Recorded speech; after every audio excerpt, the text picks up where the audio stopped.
Okay. Thank you all for joining us tonight. We're going to start with a special session where we're going to be taking some votes on staffing. But first, we're going to do the roll call. Kinsey? Becker, Here. McCoy, Here. Lyerly, Here. Mills, Here. Gerlach. Here. Crossan, Here. Lee. I'm going to assume that Koo is going to be joining us momentarily. I haven't heard from him that he wasn't coming, so I think he's probably just running a little late. And he'll join us when he can. All right. Would someone like to read the first motion under action items? Okay. I move that the employment of staff as presented be approved. Second. Any questions? Okay, I think we're ready to vote. Sorry, if you can't hear me, wave your arms around and stuff because I'm a little. Online muffled. voting is now open.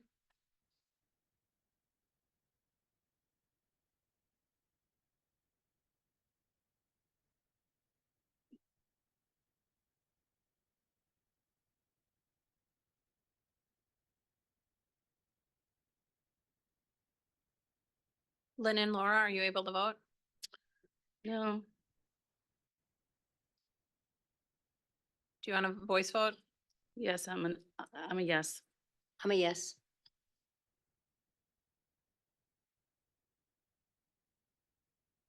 All votes been entered and the motion is carried with all board members voting in favor.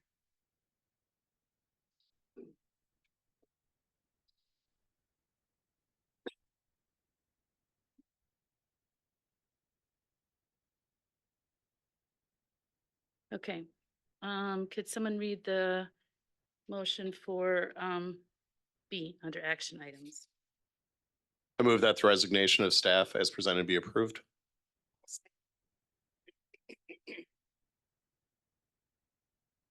Any questions? Kinsey? Online voting is now open.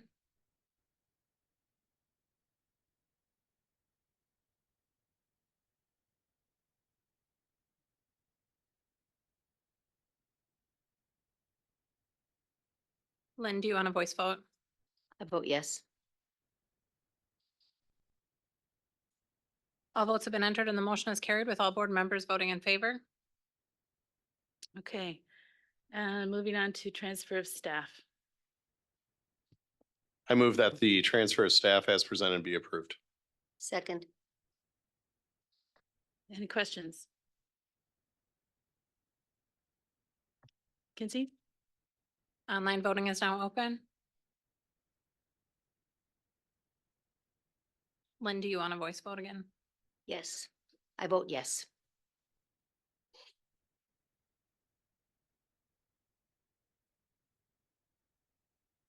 All votes have been entered and the motion is carried with all board members voting in favor. Okay. With that, we just voted to hire some people into new positions in our district. If you are a new administrator and you're present tonight, I'm inviting you now to come up to the table and just say hi and let people know who you are. Is there anybody? Come on up Yeah. as a group, please. Yeah, please Yeah. come on up. Ingrid. And Kane is on, Kane is online Oh, as well. So Kane, if you want to go ahead and take your camera. There you go. hi, Kane.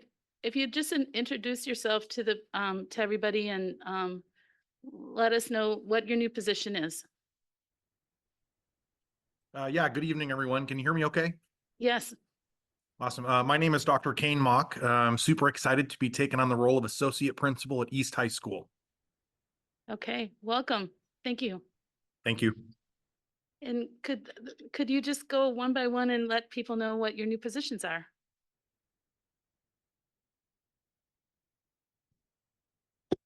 That's right. Yes, All right, perfect. Hi, I'm Ingrid Parker Hill, and my new position is Director of Engagement and Inclusion. thank you. Go ahead.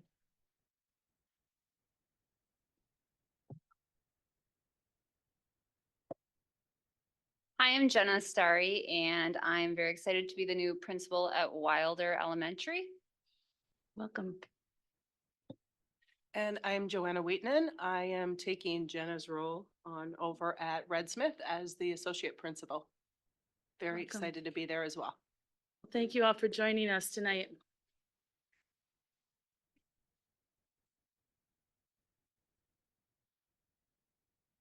You got it. Okay, And if I could just acknowledge, she's not with us tonight, but you did just accept the resignation of Jen Sipes, who served as one of our outstanding principals at Webster Elementary School, and just wanted to acknowledge Jen and her many years of dedication to the district. We will miss her. thank you. Okay, and with that, I would entertain a motion to adjourn this special meeting. So moved. Second. Kinsey?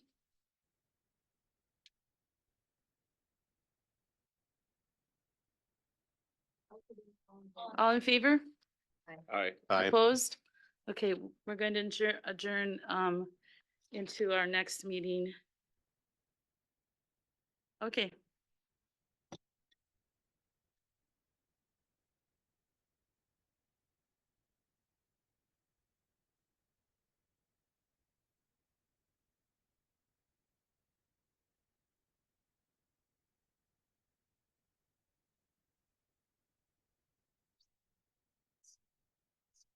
Good. All right, we're good to go. All right. Going to welcome you all again to our regular monthly work session. And we'll go right into another roll call. Kinsey? Lee, Here. Crossan, Here. Gerlach, Here. Mills, Here. Lyerly, Here. McCoy, Here. Becker. Here. Okay. We are also joined at the table tonight by two members of our ICSC. Could you please introduce yourselves and tell us which schools you're from? I'm Chanel Leopold from Pearl High School. And I'm Hannah Song, also from Preble High School. Well, welcome. Please feel free to ask questions and join in tonight. But yeah, they already know what they're doing, so. Okay. All right, the next item is recognition, and tonight we have a few people we want to recognize. Our first award of the evening is the Champion of Diversity, Equity, and Inclusion Award, recognizes an individual, organization, or group whose leadership, acts, or support have demonstrated outstanding commitment and made significant contributions in advancing diversity, equity, and inclusion within the Green Bay Area Public School District and/or greater Green Bay community. This year, we are acknowledging the founder of the nonprofit organization Loving the Skin I'm In, Rhonda Chandler. Rhonda has been helping our GBAP students and their families over the last 3 years. She has been on the committee for the Brown County Dr. Martin Luther King Jr. K-12 poster essay contest and event, and is part of the GBAP's African American Achievement Summits. I've attended both of these, and they're wonderful, wonderful events, and I always love seeing Rhonda taking part. Rhonda's organization exists to empower and uplift Black and Brown girls in Northeast Wisconsin by providing access and exposure to opportunities that develop their talents, gifts, and leadership skills. She was mentoring girls in person and virtually before and during the pandemic, giving girls a safe space to grow and be nurtured authentically.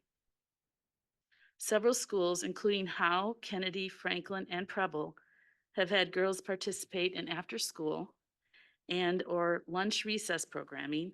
And there's also a once-a-month community group which they and an adult caregiver can attend. These groups are designed to build self-esteem and a supportive community. Rhonda, I know you're here. There you are. So we have crossed paths in many, many places in this community over the years. I'm always happy to see you. And in particular, quite recently, you were very kind to me in a public setting, and I really appreciate that. We are grateful for your work to promote self-love, self-esteem, self-confidence, self-identity, and self-worth that enables our students to become leaders and visionaries. You are so very deserving of the Champion of Diversity, Equity, and Inclusion Award. At this time, we'd like to present you with this award. Thank you.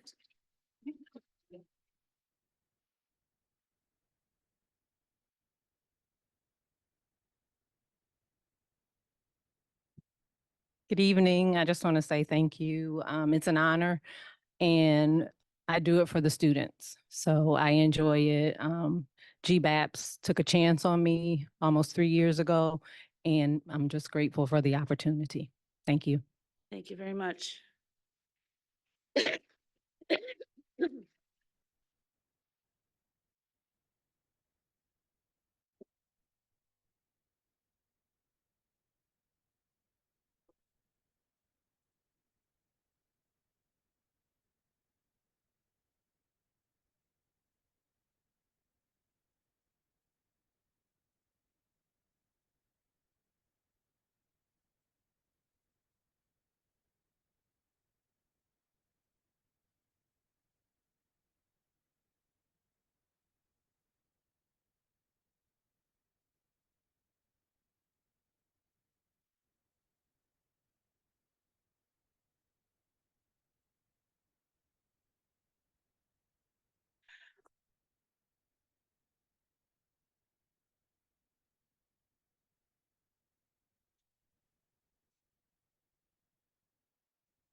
Go ahead.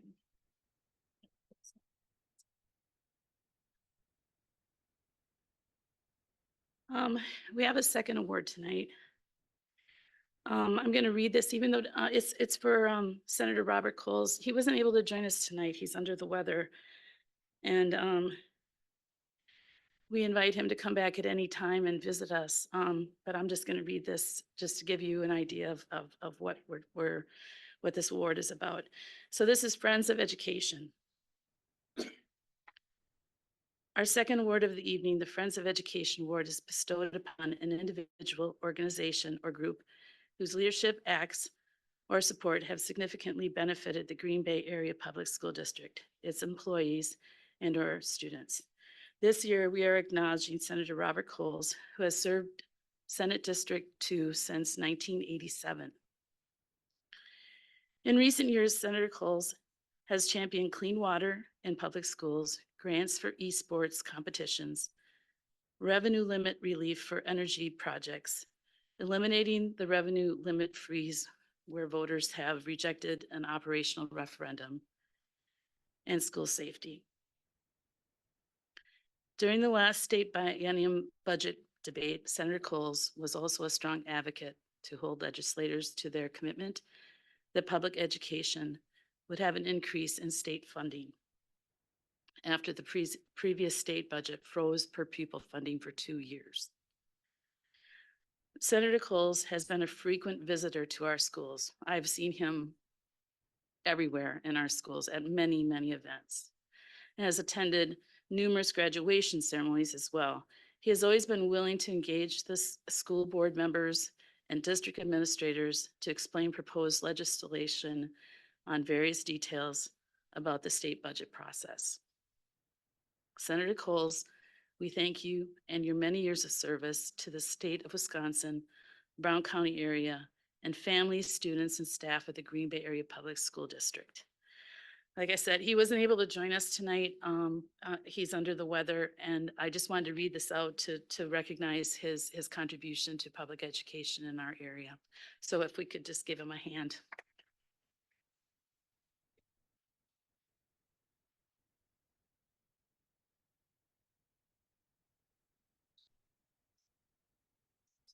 Oh, is Mr. Sporonic here? Tom? Oh, there he is. Okay. So let's go ahead and have you come on up. He's going to talk about our Southwest High School Agri-Science program.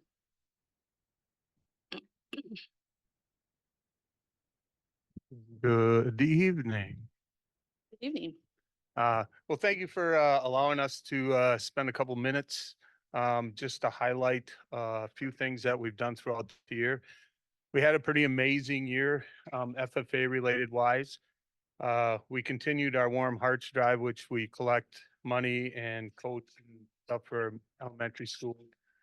We've had our first ever Food for America program, which we highlight kind of the things that we do in our classes to elementary schools. And I believe we brought in third and fourth grade class from MacArthur, I believe. And it culminated with a first time since 1991, Southwest had a state career development event winner, which is we won, believe it or not, in poultry. We're very fortunate. We have Miss Priest here in the back, who is kind of our poultry whiz. I never could have done that. And she took 4 students that really worked hard and won the state of Wisconsin in a poultry contest. So they'll represent Wisconsin at the National FFA Convention the end of October in Indianapolis. So it's a long time coming, and we're very blessed we have Miss Priest in our midst, because I certainly could not have done it. Plus, we had great students this year. And our FFA kids do a lot for the community and for our schools. And I would invite any of you in to see our program. I think it's one of a kind in the state, being a very city school and where we're raising chickens. We have over 250,000 bees, a production greenhouse. We're raising several thousand fish every year. We are raising all of our lettuce for our school, all in the south side of our building. And we continue to grow. Our motto is we never stop growing, and that is literally and figuratively. So we have a 5-minute video that our officer team put together. I think it's pretty cool. It highlights some of the things that we've done. And the ending is probably the most priceless part of it. You can see, and we finally had a student win the sectional FFA Creed contest, which kind of shocked him, and you'll see the shocking at the end. But thank you. 5 minutes of entertainment, and great song they picked too, by the way. So thank you. Enjoy.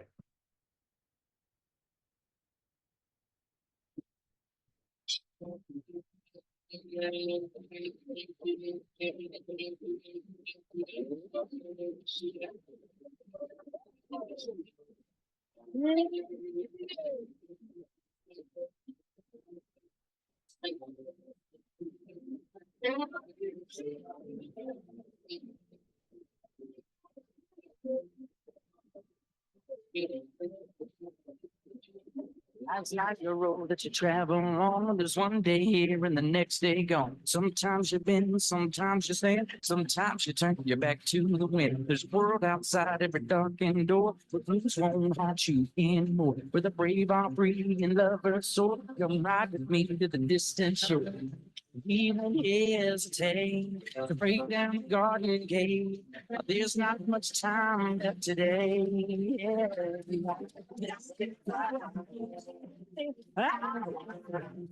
All night long. If you all night long. I feel like cities and all these towns in my breath, and it's all around. I love you now, I love you today. This is the road and these are the hands. Come on, baby, those living nights. Past have been too times. You're my blood, I'm not a lonely man. No,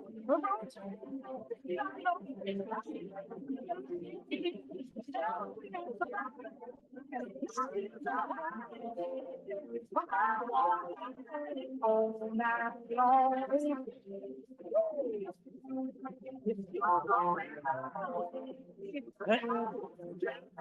All night long.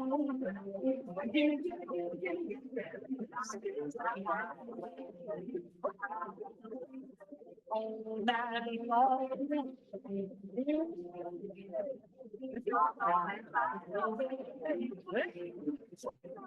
All night long. There was a distance between you and I. A misunderstanding once, but now we look it in the eye.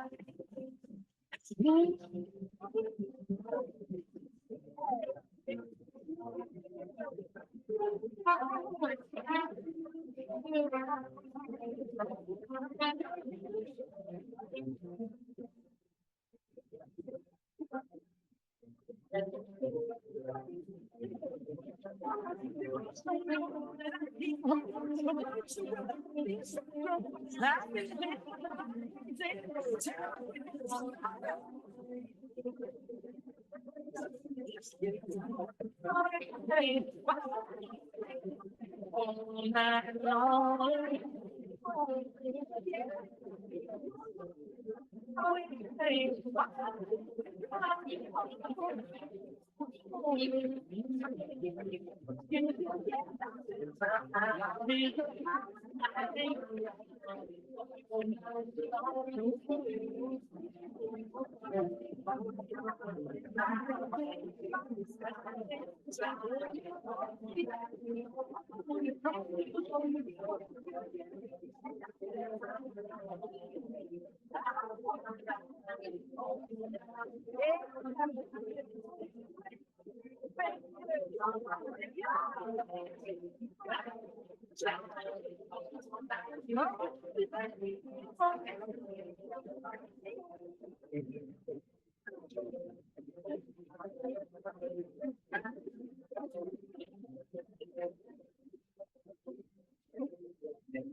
In fourth place, Alex from Green Bay Rebel.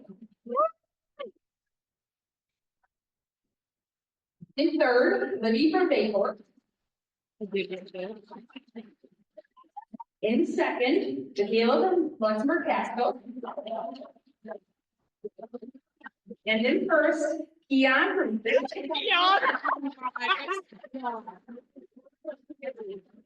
Congratulations, we'll have the top. Okay.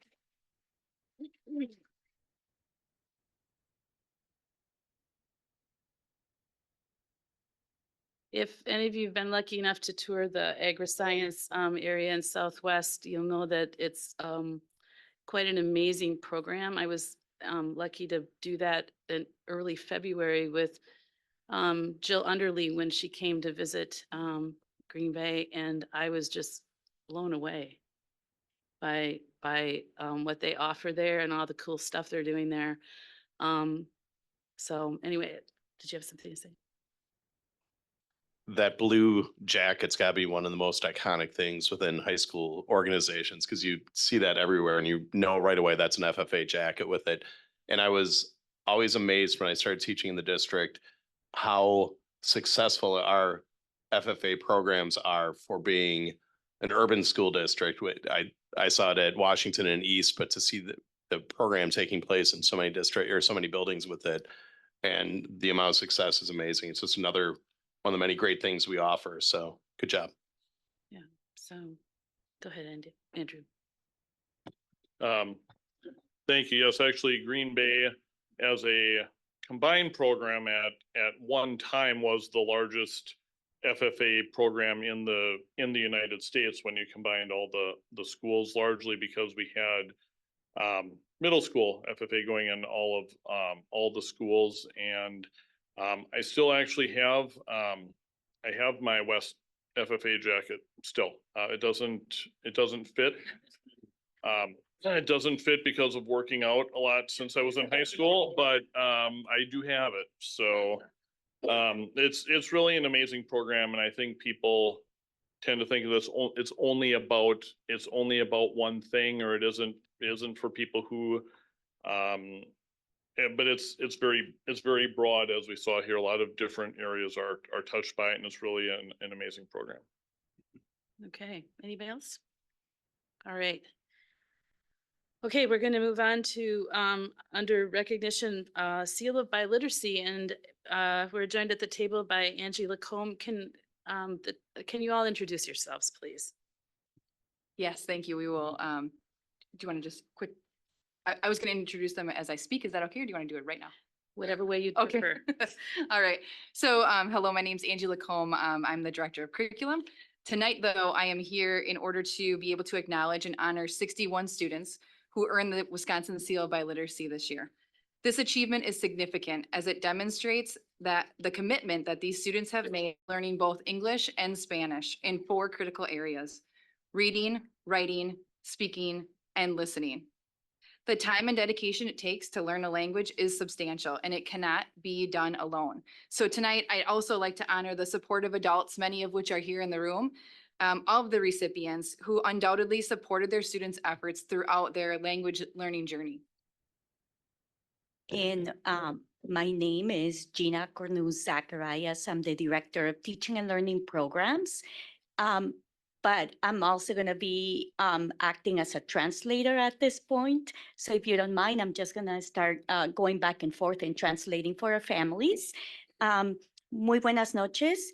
Mi nombre es Gina Cornuz Zacarías, pero soy la traductora en estos momentos para Angie Lacombe y para Kelly Vodaba. Angie Lacombe, es la directora del currículo. Esta noche estamos aquí para celebrar y honrar a 61 estudiantes que han logrado obtener el sello de lectoescritura dual en Wisconsin. Este gran acontecimiento es significativo porque demuestra todo lo que ellos han logrado como estudiantes en aprender inglés y español en 4 áreas críticas que son lectura, escritura, hablar y escuchar. Su tiempo y dedicación que toma el aprender un idioma es sustancial y no puede ser solamente hecho por uno mismo. Así que esta noche estamos honrando a todas las personas adultas que ayudaron para obtener este gran logro, y muchos de ellos están aquí como padres de familias, y estamos pues obviamente celebrando los esfuerzos de sus estudiantes. And so tonight I am joined here with Gina, who was instrumental in ensuring that Green Bay Area Public Schools was able to provide students with this opportunity. Gina worked with the state of Wisconsin in order to be able to have Green Bay schools be a district that is able to offer the Seal of Biliteracy. Kelly Vodova has spent countless hours this year supporting students, and with support from Katie Shaddis and Elizabeth Wright, to ensure that every eligible student in Green Bay had the opportunity to earn the certification. I cannot say how many times the 3 of them were down in our offices checking students' names, calling principals, talking to counselors, ensuring that any student who was eligible for this certification was notified that we were going to be able to offer this. And she also organized and facilitated the assessment and communicated with all students. So a big thank you to Kelly for that. So Gina, go ahead.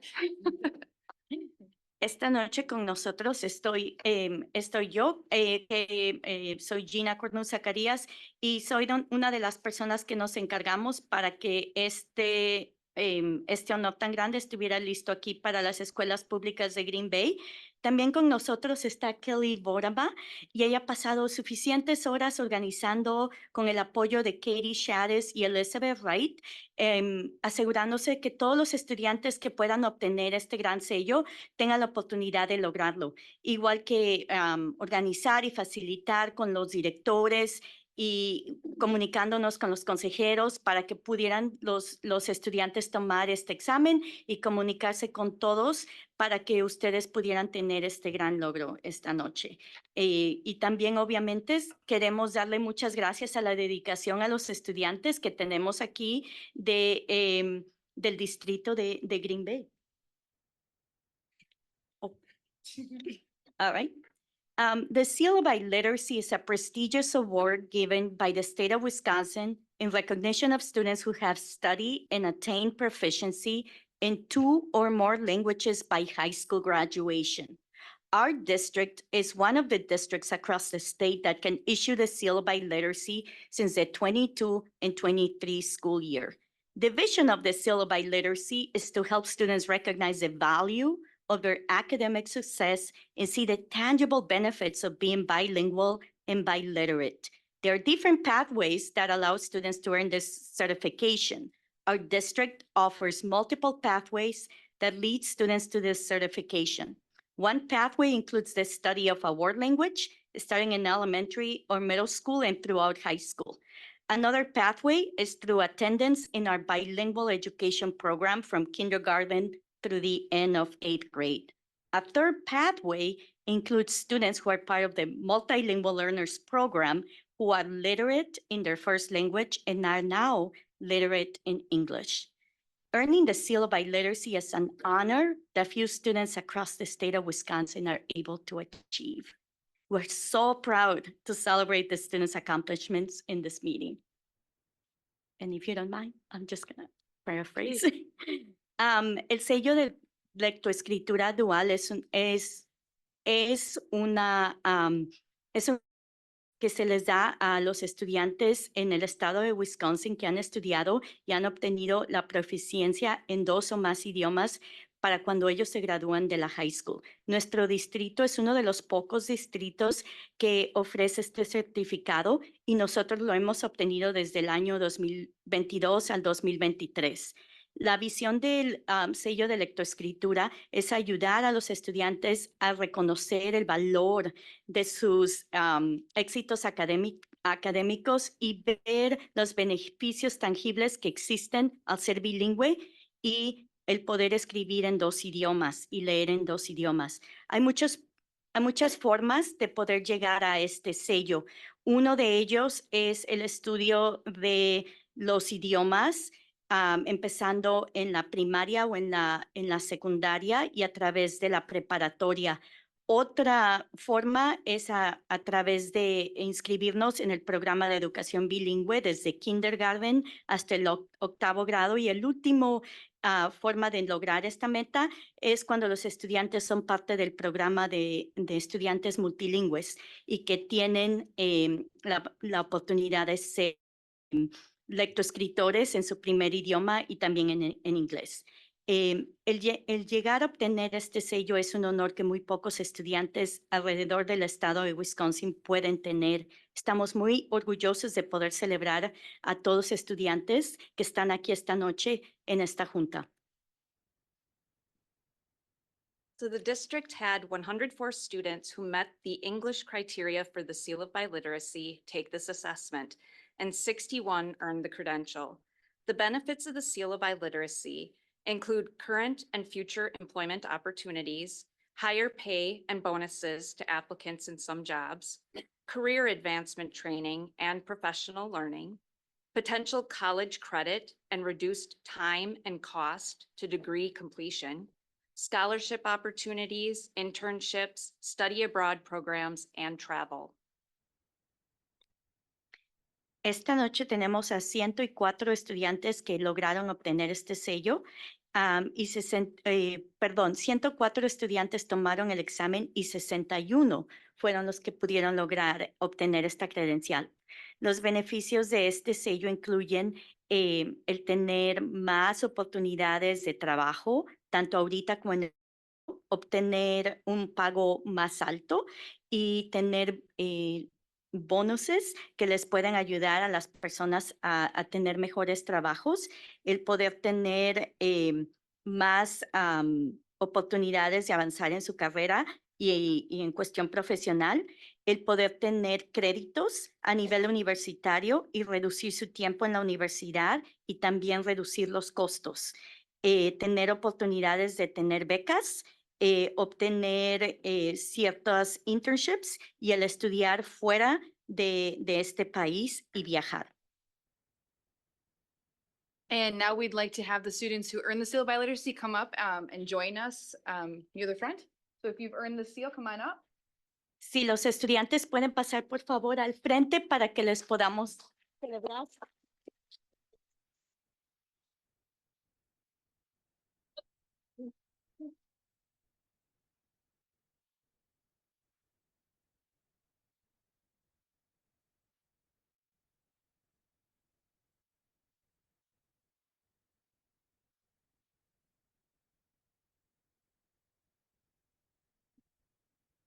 Thank you very much for coming tonight. If there are also any parents in the audience that support their students here tonight, could you also stand up? A los padres, por favor, si pueden, por favor, levantarse para que los podamos honrar.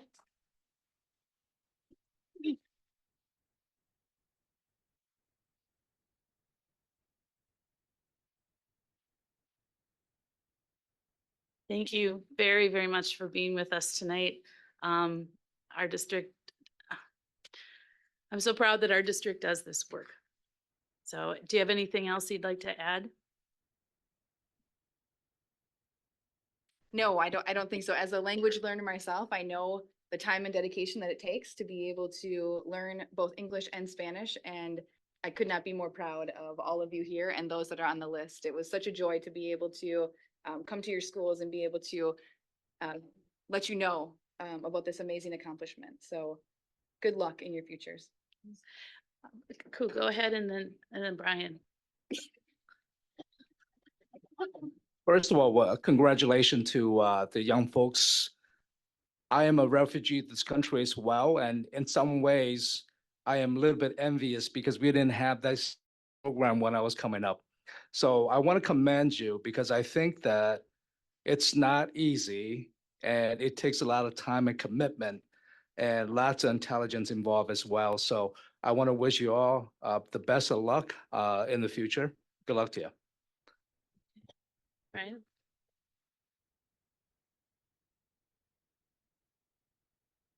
I want all of the students to look right over there.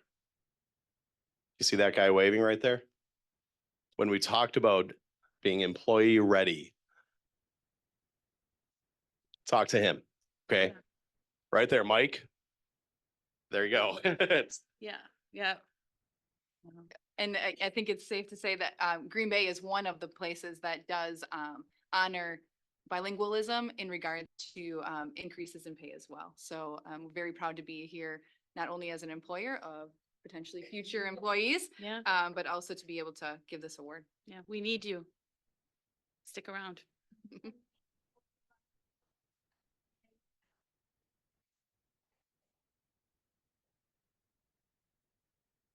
Para todos los padres de familia vamos a poder estar tomando las fotos afuera. Si necesitan tomar fotos, gracias. All right, thank you very much. Yep.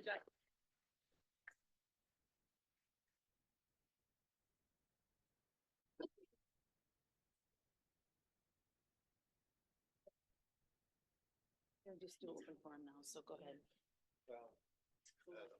There's just two. All right. Okay, that completes our recognition. So if anybody is here for just that portion, that is now completed. So we're going to move on now to our public forum. You know what, we're going to take a couple minutes here while we transition, so go ahead.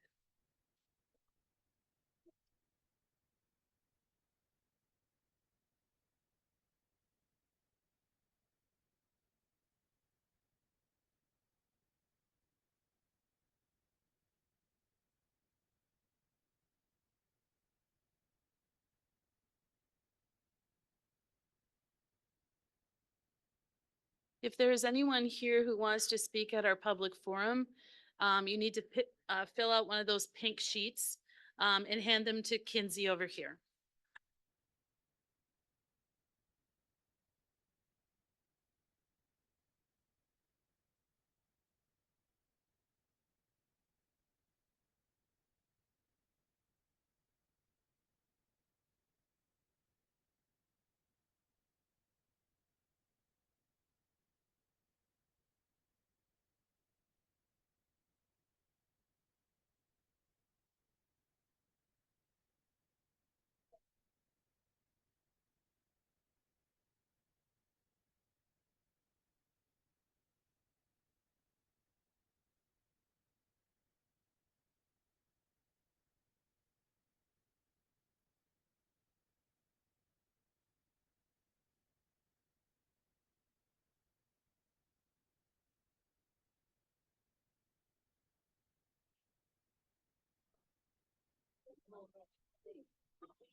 We'll get going again in just a moment.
Okay, we're gonna keep moving here, for public forum, thank you. The first person we have is Nora Reschke. I'm sorry if I butchered your name. Okay. Welcome. State your name and address and you have 5 minutes. Hello, my name is Nora, and I am I just finished my first year teaching here in the district. I had the pleasure of teaching at Elmore as my home school, along with King Elementary School.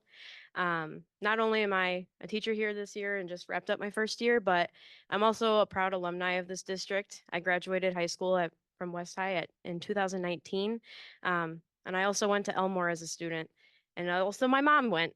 So Elmore is in our history and we live right around the corner, and it's been such a great place to be as a student and as a teacher now. I work with incredible staff who a lot of them have were my teachers that are still there. So that's also something, that speaks volumes about Elmore, how long our staff stays at Elmore. And I couldn't have been more lucky to start my career here at Elmore. I've been so welcomed and supported throughout this entire time. And with this proposal, I'm nervous about the change. It's disheartening that Elmore is planned to be dissolved into two different schools between Chapel and Lincoln. I understand that funding from the state is definitely why we're having this discussion and all these proposals. But it's not our students' fault. And yet the students are the ones that's going to be the most impacted by this.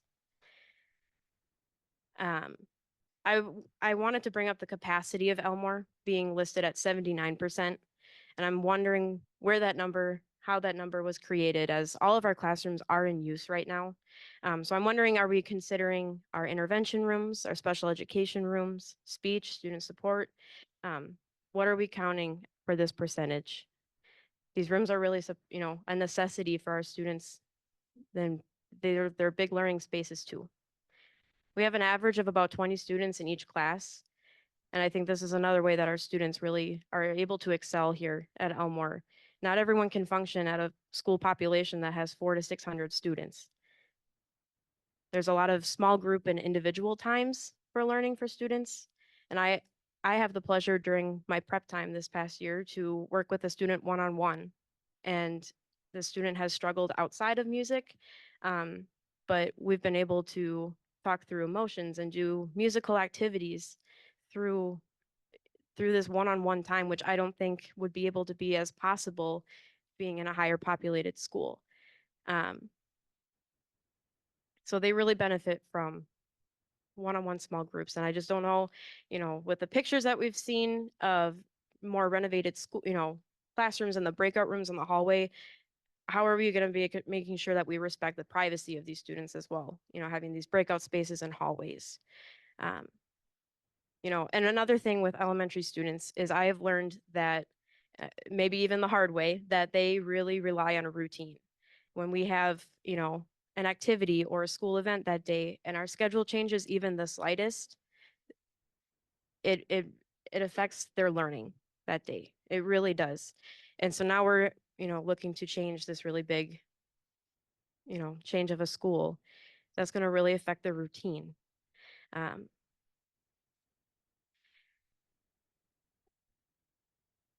just want to mention the mission of our district, right? To educate all students to be college, career, and community ready, to be inspired to succeed in our diverse world.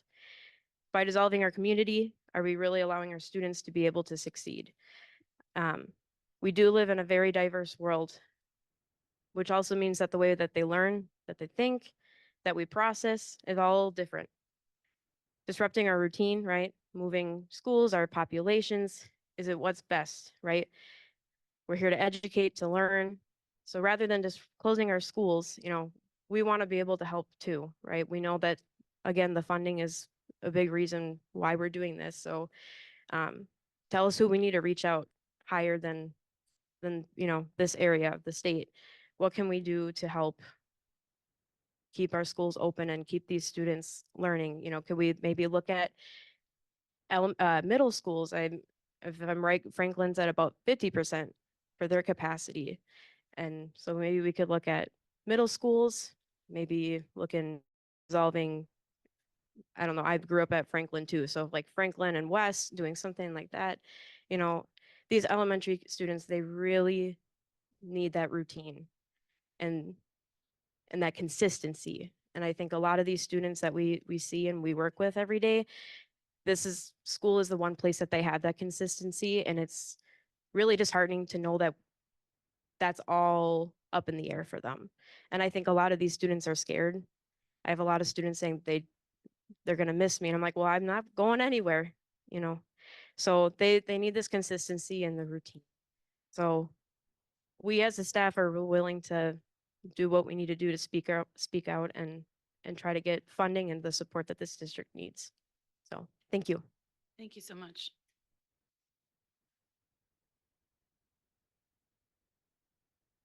Okay, next we have Renee Vincent. Again, please state your name and your address, and you have 5 minutes. My name is Renee Vincent. My address 1007 Heyerdahl Heights, Hobart. I have just completed my 28th year as a speech and language pathologist, which is crazy for me to even wrap my head around. But 23 years of those years have been served at Elmore very, very proudly. Last week, I wrote to the Board of Education highlighting 3 main areas that I'm very concerned about. And this evening, I felt it was in the best interest of my Elmore students and their families to briefly summarize those concerns. The first concern that I have is dedicated workspace. A huge, huge benefit to working as the SLP at Elmore is that I have a dedicated workspace, room 206. My students proudly call it their speech room. It serves their needs, it serves their purposes. As a veteran SLP, I can provide services just about anywhere. However, my students, some of the most tangled learners, some of the most needy learners that we have at Elmore, they need that space. It's a space that is consistent, private, and quiet. I recently attended a task force recommendation meeting, and I shared my concerns with regard to workspace. I was disheartened to hear the comment made that I should add it to a wish list when proposed recommendations were shared. With all due respect, because I know we're all doing the best we can, a dedicated private workspace is a wish list item. It has to be, it's on the must-have list in order for my students to succeed. I was told also that pull-out workspaces were most likely being considered when information about the new elementary school was shared. This raised a huge red flag. I put it in greater detail, but just in summary, dedicated workspaces for SLPs, OTs, PTs, multilingual learners, teachers, and other intervention supports are a must. They have to be at the forefront of all conversations, and these services cannot be an afterthought, a quick scramble of where do we have an empty space for so-and-so to work. To date, I've only heard about these dedicated spaces being maybe considered or most likely considered with regard to the new elementary school. Elmore students won't go to that school. So what is being done right now to address the spaces that the special education students, the multilingual learner students, the intervention students, if they're sent to Lincoln, Chapel, maybe Fort Howard, do we have the spaces available? And I have not gotten an answer to this. I'm concerned about that. If we can't say that those spaces are available, then please, I beg the Board of Education to strongly wait, pause, think about this, and don't make this move until we have those spaces. Because to move from dedicated spaces at Elmore to any available unused location that we have for speech, it's not fair and it's not equitable for our Elmore kids. Equity is my second concern. I have had parents say to me, why should I vote yes to building a new school when my kid will be sent to an old school that doesn't even have what I feel like we have right now at Elmore? Based on location and current boundaries, Elmore students would not move to the new school. So what are we doing right now to address those inequities that the current recommendations would create? And the new building is not the only concern that I have, the fancy new building and its contents. I'm also concerned with the fact that we would be adding additional students of poverty to an already taxed building, for example, Fort Howard. It's not equitable. Will extra staff be assigned to those receiving schools so that we can truly meet the social, emotional, and learning needs of our students? Again, if we can't answer yes to that question, then I ask questions about equity, and I really hope that we can reconsider the current proposal. My final concern that I shared in my letter has to do with timing. Many of our students are still rebounding from the impact that COVID-19 had on education. That's just our reality. One example that just keeps screaming at me is our students who just completed second and third grade. They were in 4K and kindergarten during the 2021 school year. And we all know that the pandemic changed how we could deliver academic services and support over the course of that entire year. To date, many of those students are not meeting grade level expectations in reading, writing, math, social emotional development. We have teacher created plans, we have interventions in the works, but the needs right now surpass the staff we have and the programs that we can offer. We're working hard at Elmore, but these students need more time. I recognize that school consolidation and closings are inevitable based on our current budget deficit and declining enrollment. I understand that and I can appreciate that, and thank you to everyone for all your hard work. But I ask that sincere consideration be given to the timing of these changes. Does this group of elementary students deserve another disruption in their education? Is it possible to consider delaying the proposed changes to allow these students to complete their elementary years at Elmore? And again, I bring this to you with all due respect. I want you to know, as I said in my letter, it comes from a spot in my heart of deep concern. Elmore has a very soft spot in my heart, obviously, or I wouldn't be there 23 years later. So thank you for your time. Thank you.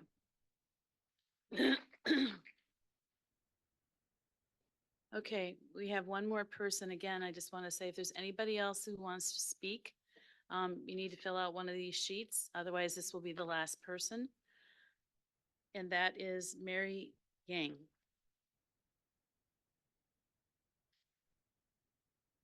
Again, just state your name, your address, and you have 5 minutes. Hi, my name is Mary Lou Yang, and address is 364 Laverne Drive. I'm here today to speak on behalf of a group called Green Bay Asian Allies United. Back in October, we had kick off an anti-bullying campaign called API Against Bullying, and we had, sorry, I kind of lost track there. Kind of starting over here. Green Bay Asian Allies United, in case some of you guys aren't familiar, is a coalition of advocates working with local organizations, all in support of Asian student success. So just to clarify that. But back in October, we had kicked off an anti-bullying campaign called API Against Bullying, just to support our Asian students to build confidence, destigmatize mental health, and as well as stop the bullying behavior with techniques like interventions, like the bystander interventions. So things like that to help promote anti-bullying. We had ended our campaign in May, and throughout that time, we had collected 100 AAPI youth surveys. I wanted to share that with you guys because I thought that was quite interesting when going through the survey. One of the questions that was listed was a fill in the blank question. To ask the students, name an adult you can trust in school if a bullying and harassment situation arises. So this is a completely blank space. And to our surprise, there was a lot of kids actually named adults, the named teachers, named staff. And after our AAPI Against Bullying Summit, Youth Summit in May at NWTC, we wanted to find a way to recognize these individuals because there's a good chance that these students may never actually get the chance to say thank you, to say you impact me enough for me to trust you, to even think of your name, to write it down on this sheet of paper that you're somebody I can trust. And the last 2 weeks, we have been tracking down these individuals, touching base with the principals at the schools, trying to just find a way to recognize these individuals. And luckily, we were able to pull that off. And there was 17 individuals that were at the school here that were named. And I actually want to name them out loud. Hopefully, I don't butcher their names, but I want you guys to recognize that these are people that are work at the school here that our Asian students were able to trust enough, that had made impact, whether they were teachers, whether they're monitors, whether they're counselors, whether they're just a regular staff. So first and foremost, the first teacher I'm going to name here is Miss Novak, who teaches at who's a staff at Da Vinci. I don't know all their positions, so I'm just gonna say what school they're at. Miss Millens and Mr. Rockstro, I believe they're at the Southwest High School. There was a teacher named there's Miss Coppola, Miss Foster. Those are teachers at West or professionals at West High School. Miss Allen, Mr. Chang, the associate principal, Mr. Bob Holtz, Mrs. Tao, Miss Teskey. Those are professionals at the Preble High School. And the last group here is from Washington Middle School, Mr. Zhang, Mrs. Zambrano, Mr. Yang, Miss Piccola, Mrs. Vang, Mr. Whitty, and Miss Grenier. So maybe I might have butchered some of their names, but we were able to coordinate with the principals at these schools and arrange a certificate of recognition and a token appreciation.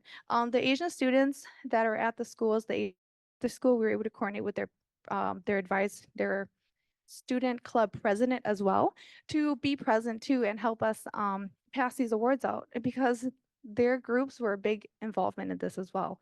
So it was a very special time. You can definitely see some of these photos on our Facebook, the Green Bay Asian Allies United Facebook. We were able to post some of those up to the comfort levels of the individuals. So, definitely take a chance to go take a peek because it was nice to see that. Definitely something that we want to continue recognizing and encouraging those individuals to keep doing because these guys are impacting these students silently without even realizing it. So I want to just continue that and encourage everybody, not just the Asian students, but just encourage all the professionals to continue doing the hard work they're doing because these kids are seeing it on a daily basis.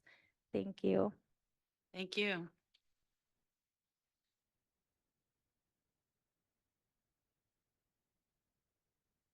Okay, that completes our public forum. And we're moving on to under budget, and we'll be joined by Angie and Sarah.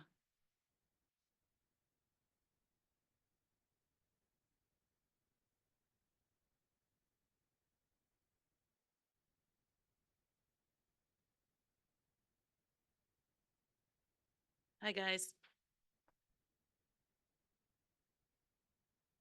Good evening, everybody.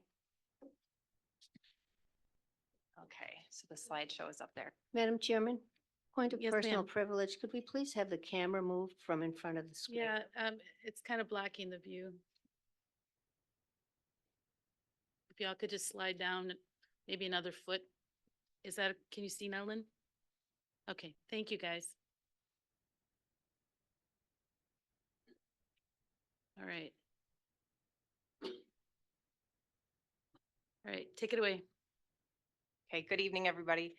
Sarah and I are here to present to you the 24-25 preliminary budget.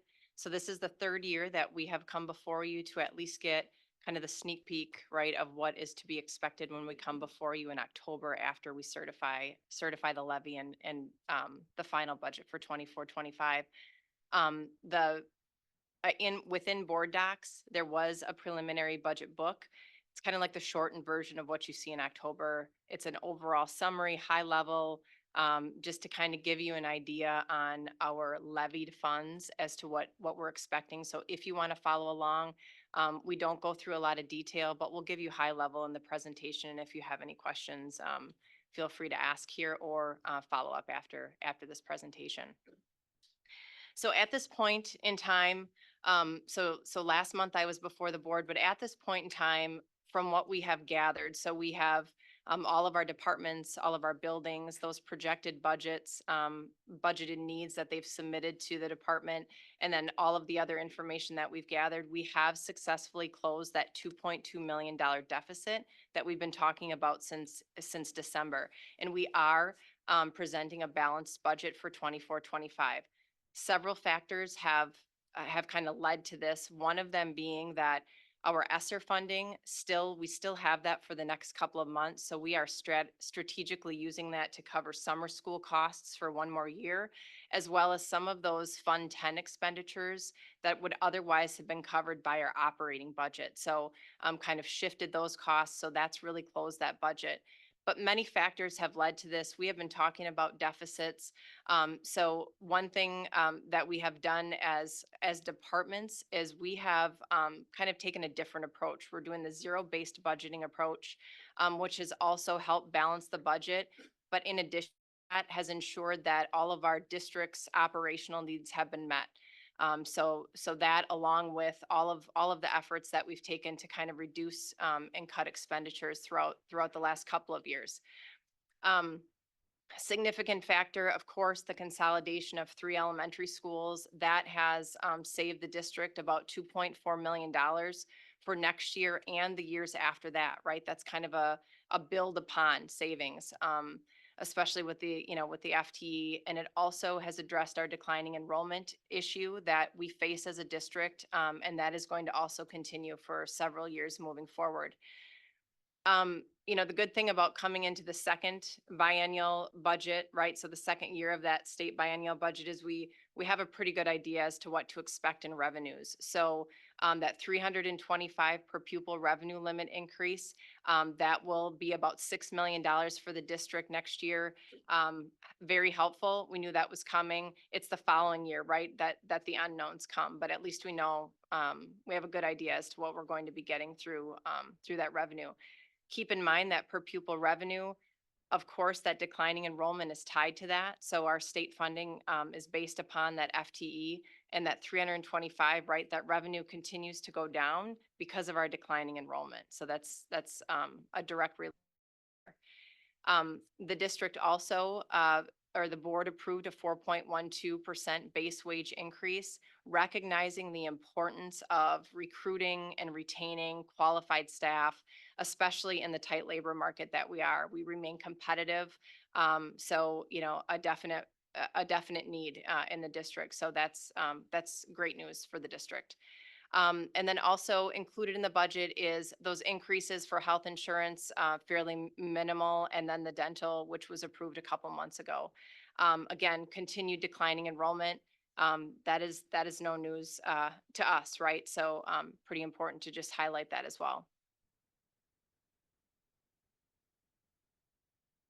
So the graph, if you can read it, the graph here, it might look similar, or it might look familiar to those of you who have been on the board for a couple years. We've shown this the last couple of years. Basically, what this is showing is it's a snapshot in time, so you have to keep that in mind.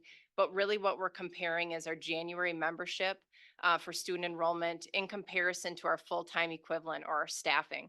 So that blue bar represents the January student membership. So as you can see, we kind of peaked in that 16-17 with enrollment, and now we continue to decline. And then the red line is our total employee FTE. So compared from the January 1st, 23 to January 1st, 24, we have decreased about 44 FTE, again, at that snapshot in time. But what we really need to recognize is that red line is trending how it is supposed to be trending. While we decline in enrollment, right, our FTE should also be declining and kind of following that same trend. So, we have the cost reduction measures that we've taken through attrition, through the school consolidation, is really aimed at addressing that structural deficit that we see moving forward in the district, not just for next year, but for the next years to come.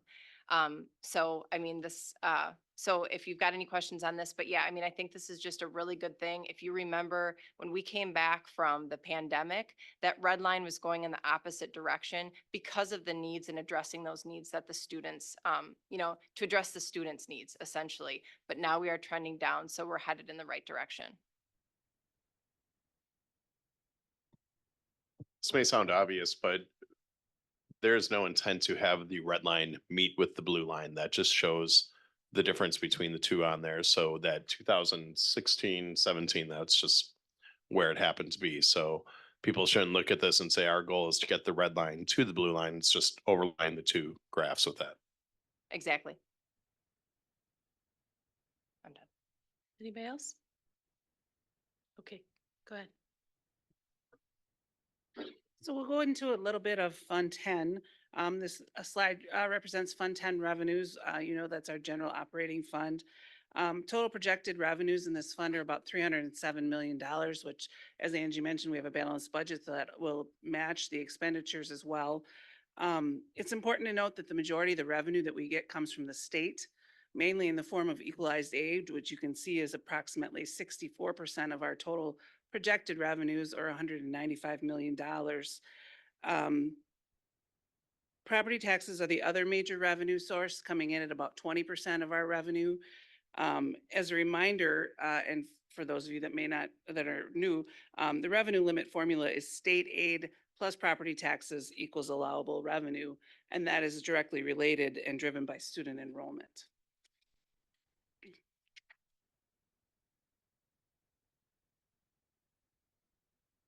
Clicker's kicking my butt. There we go. As far as Fund 10 expenditures go, the dark blue and gray pieces represent salaries and benefits for Fund 10. In addition to that, the lime green colored piece represents the operating transfer to Fund 27, or special education. The majority of that is also salaries and benefits. So all in total, salaries and benefits make up about 77% of the projected budget. In addition, the contracted services line, which is about $48 million, that includes budgeted expenditures for open enrollment out, transportation, utilities, as well as software services. Those are the majors in that line item. One thing to note, the red triangle on the pie piece represents vouchers. That makes up 4.3% of our expenditure budget, or approximately $13 million. Just to be clear, that's money that comes through our district and then leaves to go Correct. to other schools. Correct. And what is that amount? Just want to make sure, 13 million. Okay, thank you. Yes. Angie touched briefly on ESSER. We do have $4 million of our remaining ESSER funds budgeted to be spent in 24-25. Of that, 2.2 million is set aside for summer school, and another 1.8 million is set aside for technology and software. We do need to claim all of these funds by September 30th, 2024. And in doing so, we're able to manage our operational costs, as Angie mentioned earlier. I want to note that our summer school programs over the last several years post-pandemic have been very rigorous and well attended, and have greatly impacted our students as they try to regain some of what they lost during the pandemic.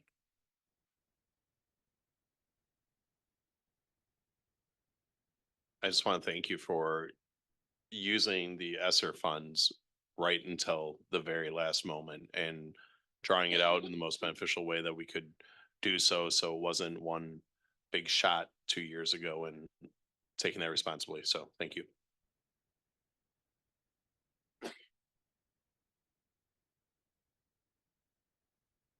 Okay, so overview of our future structural deficit. So again, we've closed that gap of the $2.2 million deficit for 24-25. But what our focus is on that next, the next biennium budget.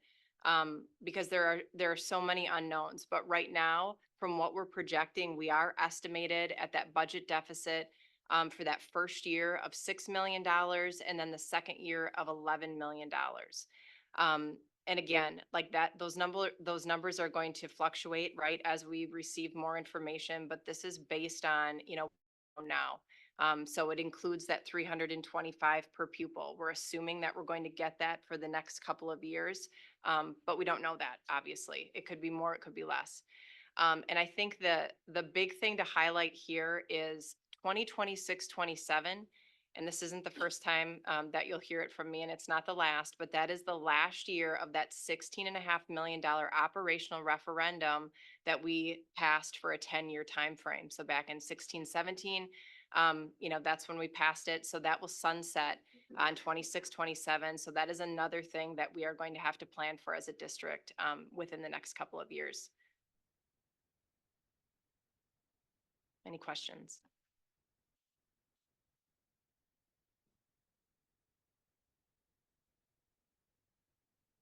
Rick?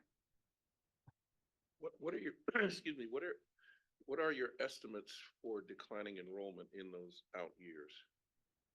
So based on, it averages like around 300 FTE. So every year we're losing about 300 FTE, and that's based on our enrollment projections that, that we work on every year. Mhm.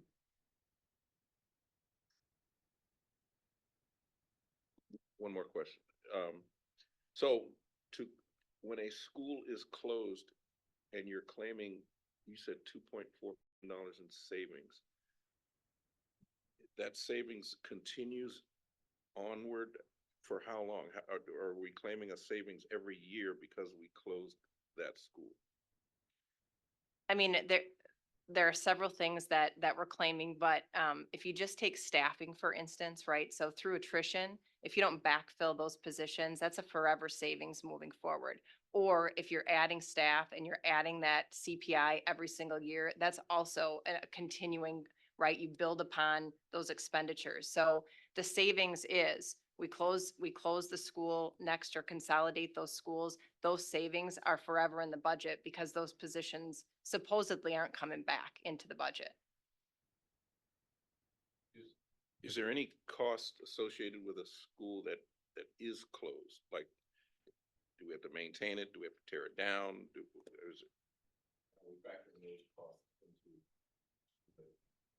Yeah, so we do have those fixed costs. So we will still have electricity, we will still have, right, we'll still have those utility bills.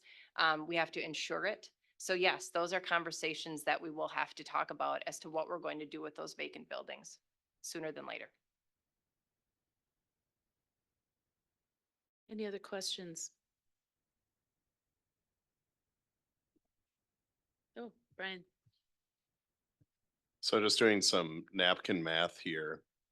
Between the shortage of funding for special education from what the federal government promised and the use of vouchers to fund 2 school districts within the same area, that would pretty much make up our deficit. Yeah, and then some, right? So we get about 30% in aid on Fund 27 expenditures, whereas at one point it was 60%.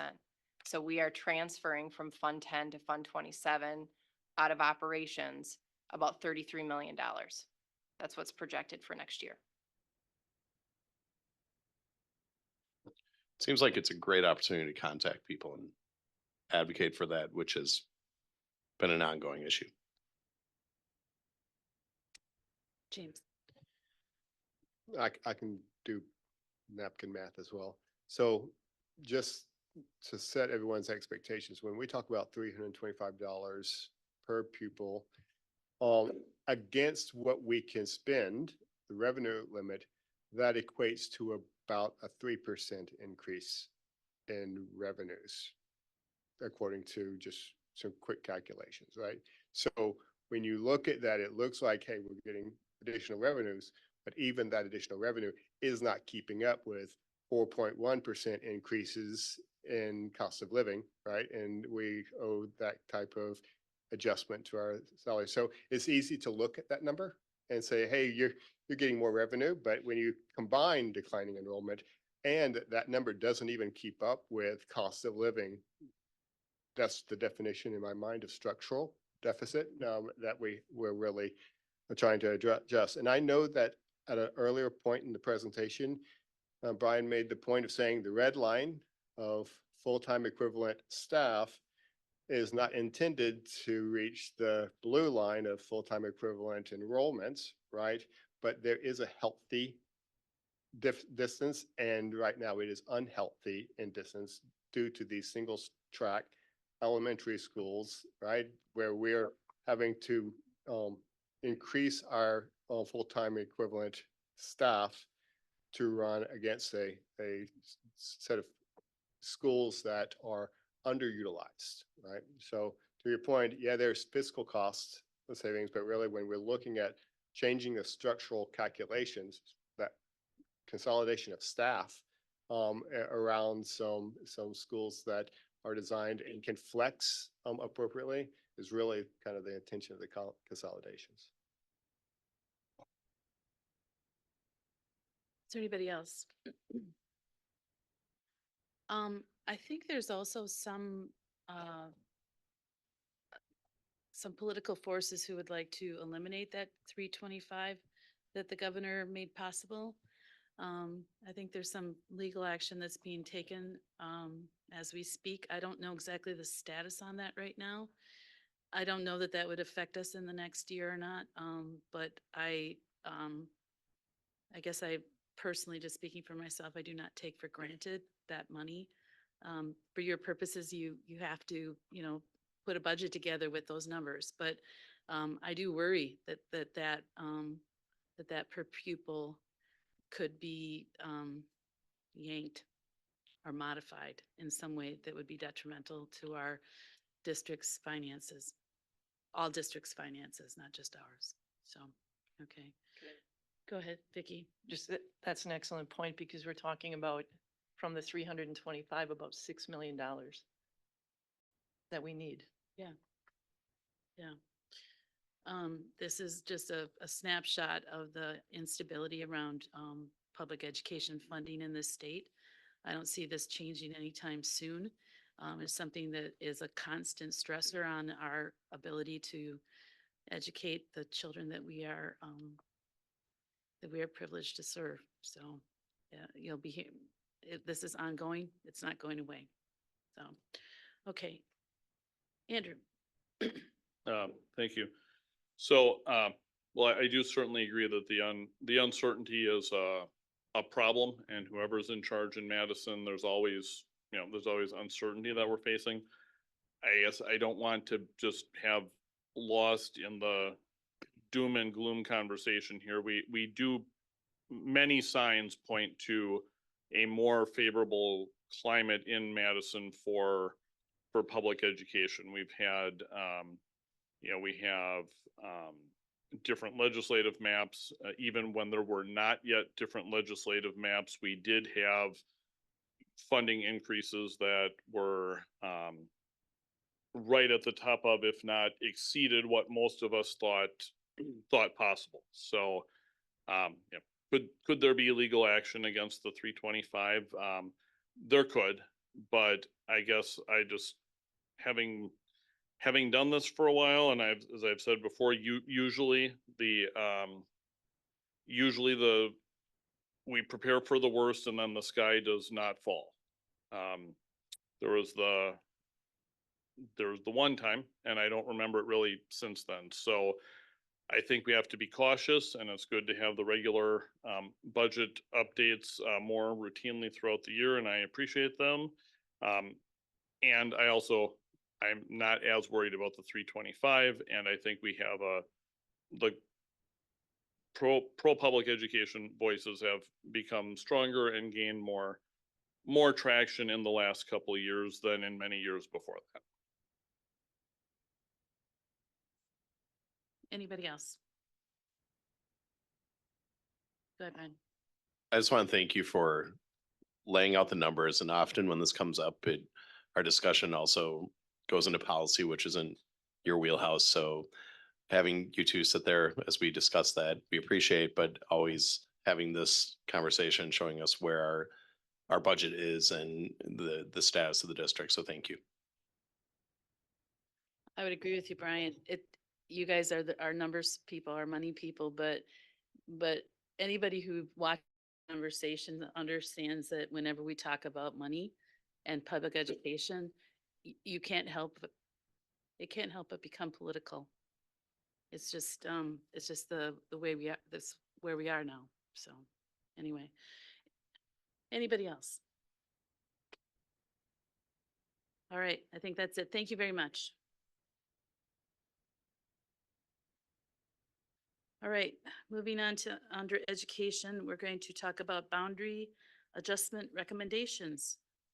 And I think we're going to be joined by Justin Rich.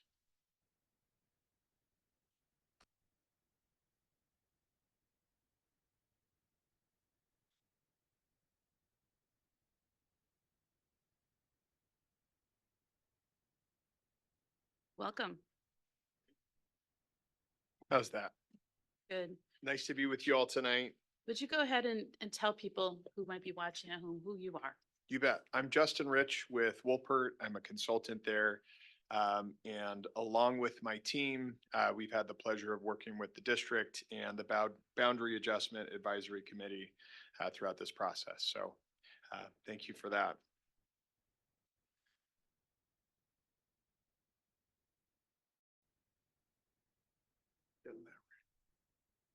There we go.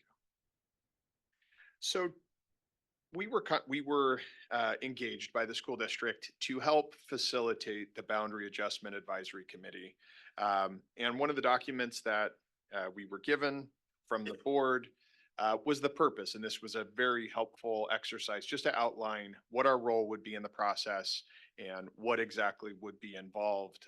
And it clearly outlined the responsibilities for those folks that were on the committee as well, which was really important. And so the purpose of this committee was to assist Wolpert, us, in developing a set of boundary changes required to implement the school consolidations and school closures proposed by the Board of Education, including some updates as new information came to light. And it was important that boundaries are developed to ensure equity and the continued diversity of school populations. And then we would present those recommendations tonight, June 10th, 2024.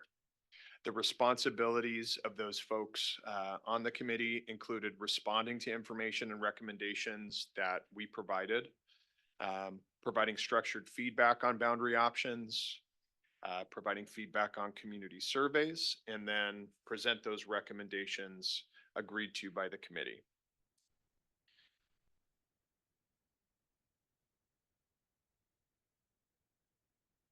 The limitations, I'll run through this. The data was to be provided by the district, and that was the information that we would use in our process. So the student data and facilities data and things of that nature came from the district. And we also, during our process, we took that data, put it into our GIS system so that we could run these various boundary scenario options. Resources that were provided to the district included Josh Patrick, Vicki Beyer, and also Lori Blakesley. I'll just quickly run through the timeline. We had 6 committee meetings starting in December and then wrapping up at the end of May. We also had 2 rounds of community input sessions, and we did 2 meetings for each one of those rounds and had some great conversations with folks. And that's what's brought us here tonight, not to mention just the behind the scenes work and collaboration with district staff to try and coordinate getting information and all of that. If we were to look at that process a little different way, just to go a little bit deeper into the content that was discussed at these various meetings. In the first committee meeting, we really talked about process. We talked about the change and, the charge and the purpose like we shared with you, and also presented background data. At the second meeting, we presented the initial options, and that focused on consolidations and also the 4K through 8 conversions, and then got feedback from the committee on those various options. In the third meeting, we presented our initial scenarios, which we named scenarios A and B, with all of the demographic information that accompanied that. And then we asked for feedback on those options, and we got a lot of feedback. We then presented slightly revised versions of those based on the input from the committee to the community at that first community dialogue. And then we had a survey in order to collect all that feedback. We came back to the committee and recognized that we needed to pivot a little bit. We presented the results of the survey at that time. We reviewed those minor changes that we made to those scenarios, and then we just had a frank discussion about the 4K through 8 options and the grade level configuration changes that were being proposed. At the 5th meeting, we presented alternative options, and that is mostly what you will see tonight in scenario C. And then we asked for, there were some specific options in that scenario C originally, and we asked for feedback from the committee on what their preference was which is what we used when we went out to the committee for, to the community for the second time. Again, we deployed a community survey. We compiled all of that, reported back to the committee in that 6th meeting that we had with them, and then asked them for their vote for a recommendation, which we will talk more about later. I'm just going to take a step back here because I think this is helpful information in terms of what led to the Boundary Adjustment Advisory Committee. So the Facilities Task Force was established back in January of 2023. It was a citizen task force in order to provide input on a number of different topics, including significant issues that the district is and has been facing: aging facilities, declining enrollment, and also the prospect of budget deficits. So the task force twice a month from January through April in 2023 in order to narrow down the options of what could be done that would meet the board's guidelines. On June 5th, the board took action on a number of those recommendations, and out of that came, oh, that's not showing up. Out of that came some discussion regarding 4K through 8 facilities. There are 2 graphs that you would ordinarily see on there that were polls that were conducted by district staff at that time, just asking about what is the community support in relation to making boundary changes, but also the idea of 4K8 facilities. And in both cases, there was wide support for that. The Facilities Task Force took that information, took that feedback, and incorporated that into their recommendations.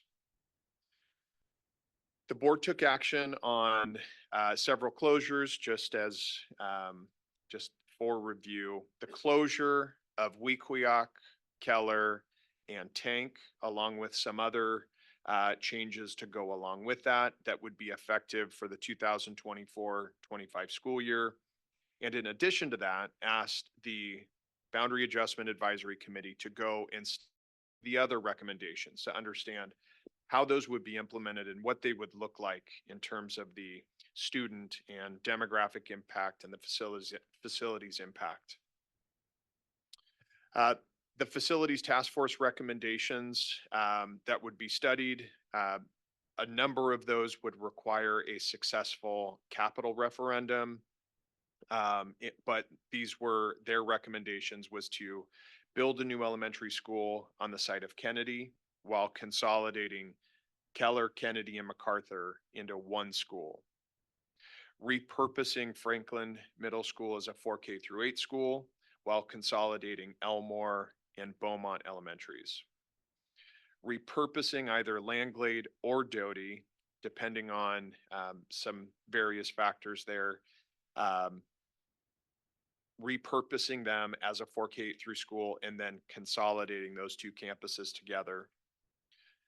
Repurposing McAuliffe as a 4K through 8 school and then consolidating or repurposing Webster Elementary and Washington Middle. An alternative scenario that was also for consideration was repurposing Washington Middle School as a 4K through 8 school and then consolidating additional Eastside Elementary schools.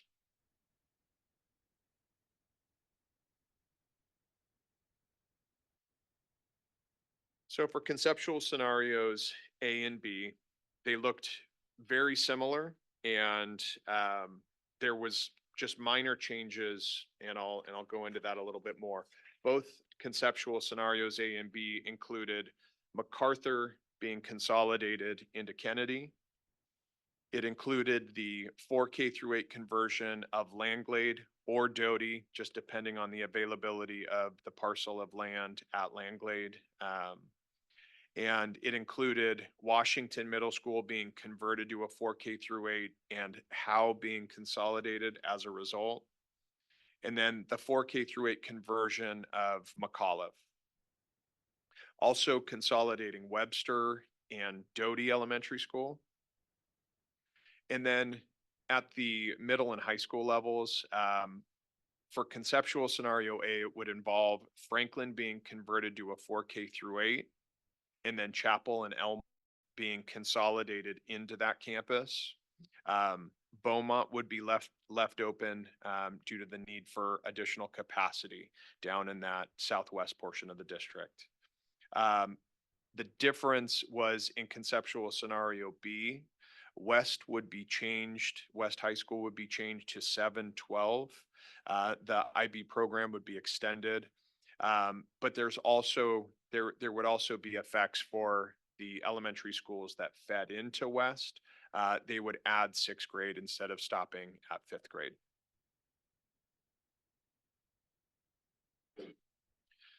This map shows the overview of the elementary school boundaries. As was mentioned, Keller, Kennedy, and MacArthur would be consolidated into a single campus. Chapel and Elmore would be consolidated into Franklin. Doty and Langlade, Doty or Langlade would be consolidated and turned into a 4K8.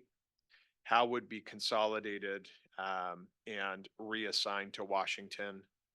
And then Webster would be consolidated and reassigned to either Doty, Langlade, and a portion to Washington as well. There were portions of Doty and Langlade that would be reassigned to Eisenhower and Wilder in order to create space for the addition of Webster, and then McAuliffe would be converted to a 4K8. At the middle school level, Franklin would be converted to a 4K8. The portions of Franklin that are south of Mason Street would be reassigned to Lombardi. Washington would be converted to a 4K8. Doty and Langlade, Doty or Langlade would be again converted to a 4K8. Same with McAuliffe. The existing Washington boundary would be reassigned, as was mentioned.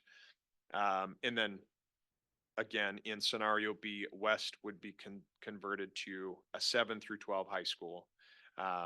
And expand the IB program.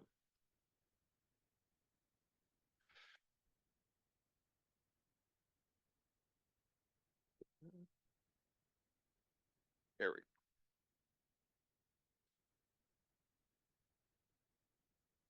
go. Again, this slide shows the high school level. The changes that are made and just the way that you would read this map is the red solid lines show the existing high school boundaries, and then the colors represent the proposed boundaries there. So you see there on the western side, there was a portion of Southwest, or excuse me, a portion of West that would be reassigned to Southwest. That's the area south of Mason. And then on the east side, there are portions of, there's portions of Preble, that would be reassigned to East High School. Again, that was the case for both scenarios A and B.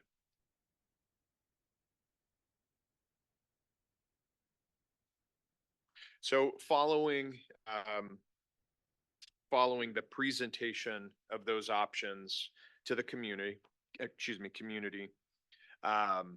there were 2 meetings that were held on March 12th. And we presented background information regarding those scenarios. The presentations lasted just about a half an hour or so.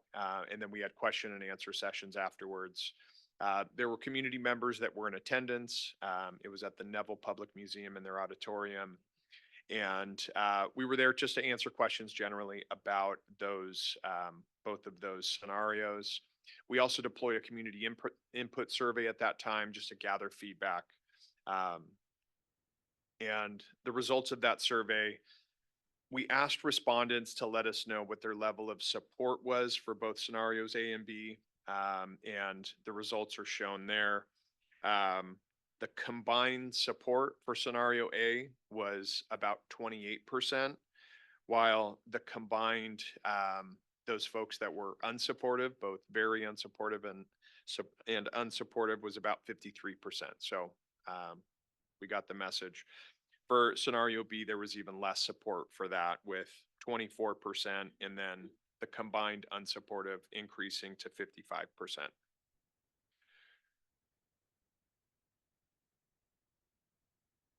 We also asked for open-ended responses at the end. Tell us what you do or you don't like about these scenarios.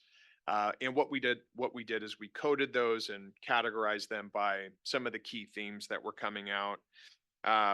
Some of those key themes were just generally opposed to these changes and the closures. There was concern about stability and student well-being. There was just general boundary changes, just opposition to boundary changes, generally speaking. And then finally, transportation. Those were some of the key categories.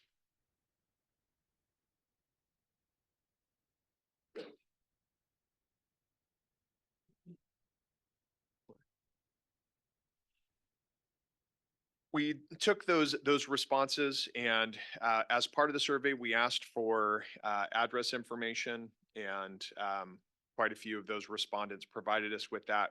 What we saw is when we grouped them by zip code, we saw a larger concentration of responses coming from the east side, in particular from zip code 54311. With some of the changes that were being proposed there, not surprising that those things came up. Oh, thank you. Thank you for that. All right, so based on that response, based on the level of support that was received, we went back to the drawing board. We looked at, the fact that the 4K through 8 options that were presented were not as popular as we anticipated. So we came back and prepared scenario C based on our conversations with district staff and brought that back to the boundary committee. So scenario C was developed using information and principles that were taken from the facility task force recommendations, really focusing on those buildings, the education adequacy of those various buildings, looking at enrollment, looking at the short and long-term maintenance needs, recognizing that we still needed to make school closures in order to, looking forward at the budget deficits, the district needed to address that. And then also just recognizing that while there's currently about 1 in 4 seats that are empty in district facilities, that will grow over time because the district is projected to continue to experience declining enrollment, and that would increase to about 1 in 3. So we knew that we needed to still come up with options, again, building on what the task force recommendations were, but that were perhaps not as disruptive. We also focused on minimizing the disruption to students and looking at feeder patterns as well, trying not to disrupt those, but also trying to impact the fewest number of kids possible while still making some meaningful school closures and consolidations.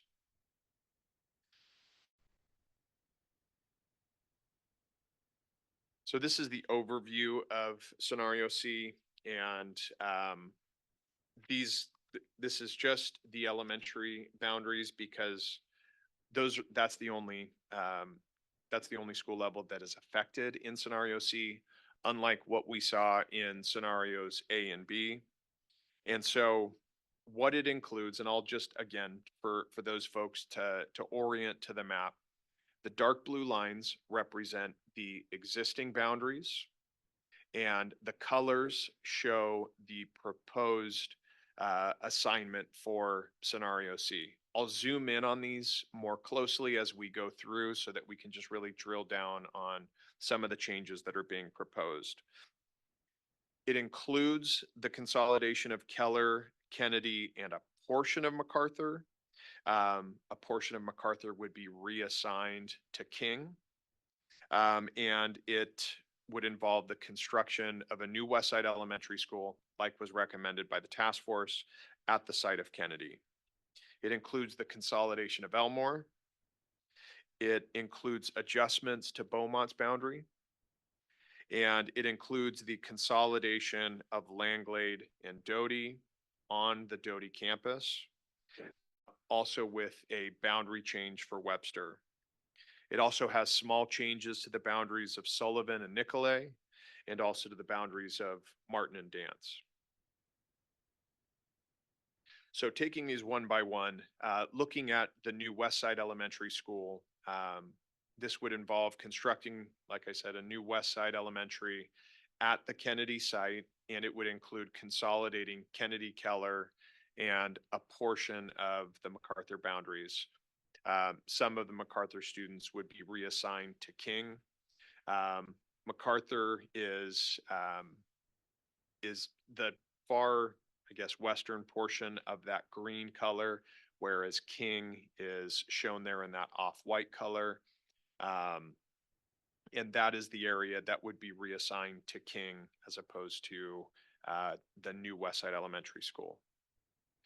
The referendum project that would make this possible would be the construction of a new the construction of a school that would house 600 students. And that necessitates, rather than building a larger school, having a smaller school allows us to then, again, reassign some of those MacArthur students to King.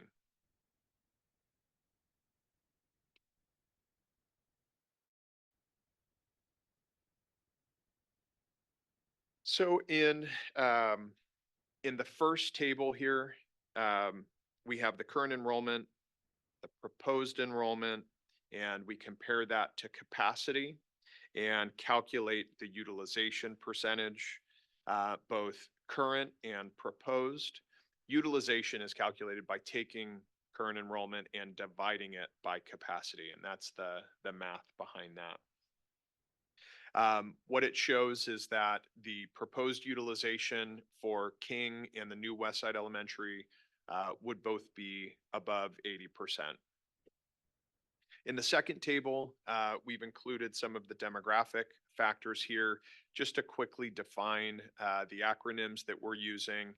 SES percentage refers to the percentage of students qualifying for free and reduced lunch. MLL percentage, that is the percentage of students identified as multilingual learners. And SWD percentage is the percentage of students with disabilities. The combined socioeconomic status for the new West Side Elementary School would be roughly, 77%. Multilingual learners would be about 16%, and students with disabilities would be 20. I have that right here, 25%. Yeah. And then the percentages for race and ethnicity break down as follows. Again, this is for the new West Side Elementary School. White students would be approximately 32%. African American or Black students would be 13%. Asian students would be 14%. Hispanic or Latino students would be 17%, and other would be about 23%.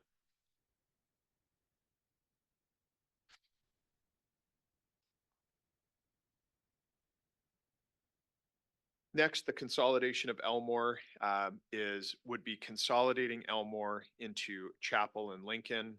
As shown there, Chapel is in that purple color, and that Elmore would be split between Lincoln in the green color, and again, Chapel. The projects that would be involved would include a gym addition and also building updates in order to facilitate that consolidation.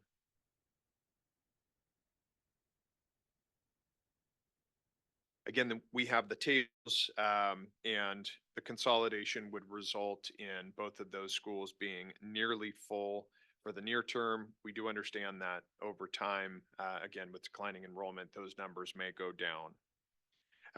For both schools, there would be minor changes just in the percentages of socioeconomic status, multilingual learners, and also students with disabilities. The shifts in terms of, yeah. Quick question.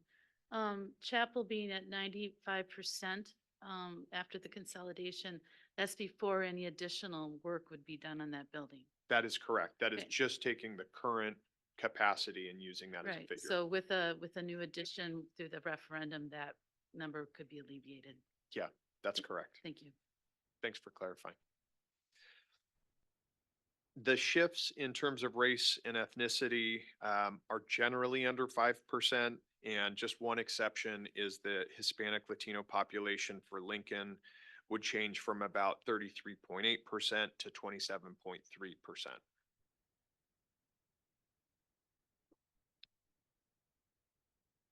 The consolidation of Doty and Langlade, that would involve, again, taking Langlade's boundary and reassigning that to Doty, closing the Langlade campus. It would also take a portion of Langlade's boundary, the area that's north of 172 and west of the East River, and sending that to Webster. In order to facilitate that, it would require a new addition, including a gym and also building updates. Yeah. A new addition and building updates to which school?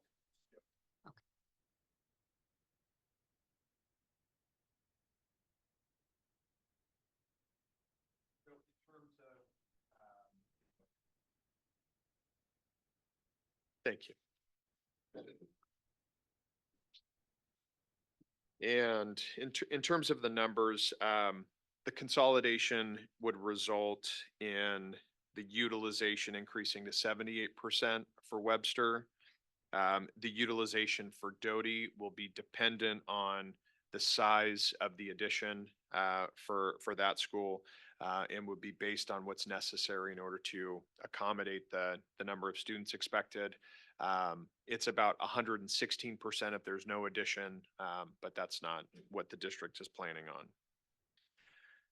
For the socioeconomic status percentages, Doty would decrease and Webster would increase. The percentage of multilingual learners would decrease for Doty while Webster is roughly the same. The percentage of students with disabilities would decrease for both schools. And then the percentages for race and ethnicity show a large decrease in the Hispanic Latino percentages for Doty. And that's adding those two campuses together has that effect.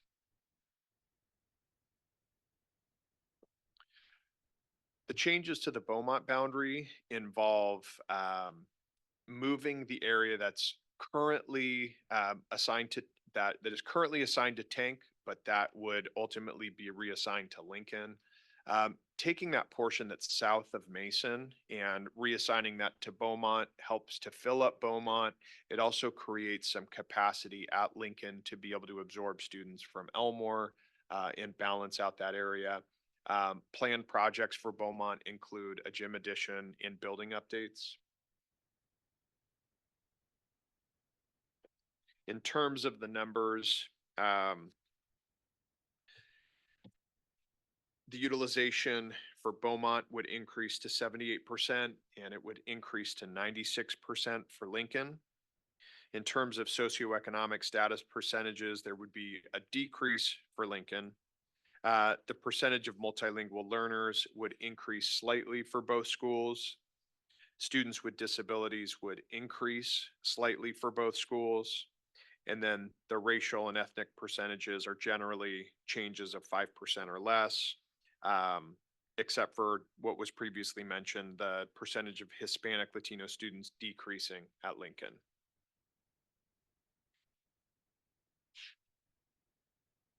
The Sullivan-Nicolay boundary adjustment involves the northern corner of that Sullivan boundary, north of Eastman and east of Baird, being reassigned to Nicolay, and just small building updates for Nicolay in order to facilitate that.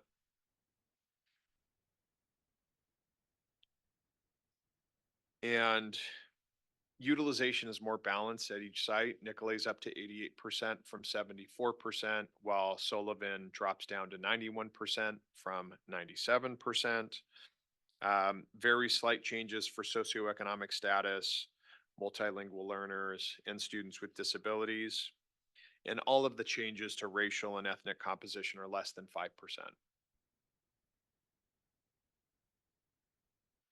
Finally, Martin and Dan's, the boundary adjustment would include the southern portion of the Dan's boundary. It's the area that's south of Deckner, also shown in the red dotted line there, would be reassigned to Martin.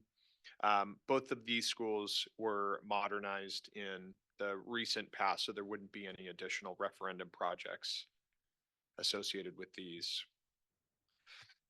And then in terms of the data and student demographics, again, utilization is more balanced at each site.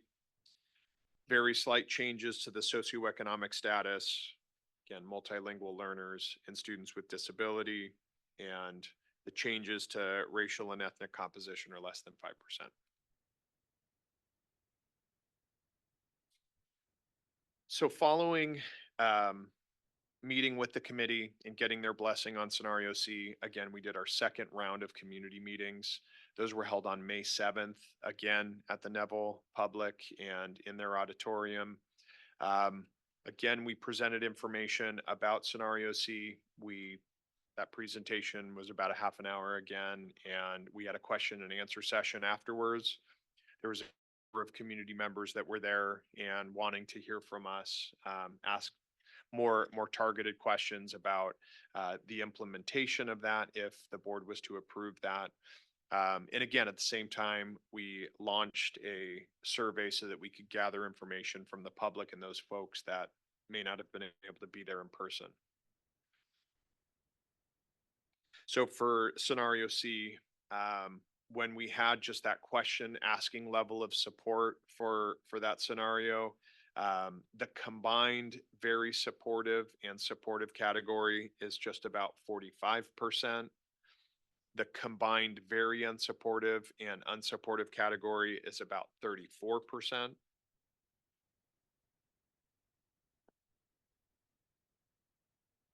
Again, we plotted those responses to try and get to try and understand where folks were responding from.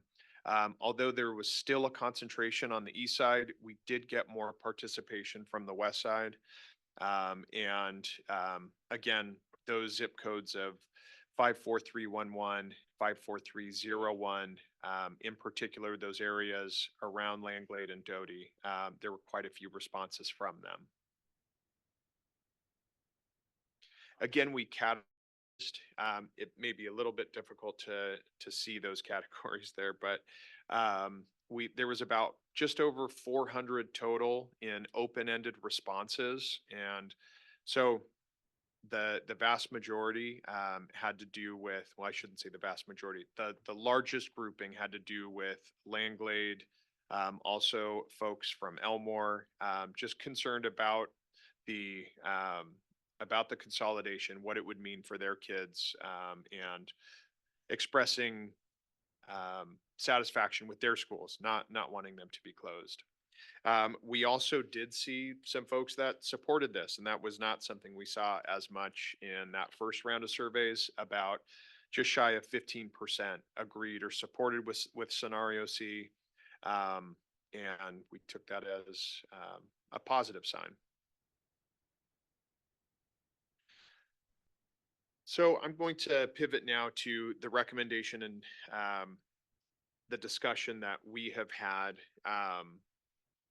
So when we looked at forming this recommendation, it was fairly, I think, embraced by almost everyone on the committee. I think there was one vote not in support of the recommendation.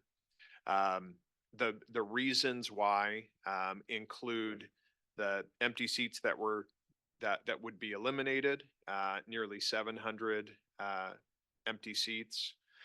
And that's after factoring in the 3 schools being consolidated and also after accounting for any additional seats that would need to be added. We included a table here. I'm really going to focus on scenario C, but just for reference, I've included information relative to scenarios A and B. So in terms of the consolidations and the changes, again, this involves 3 elementary schools. For scenario C, the number of students impacted, just about 1,200 students based on our analysis. that does not include any students at the middle or high school levels.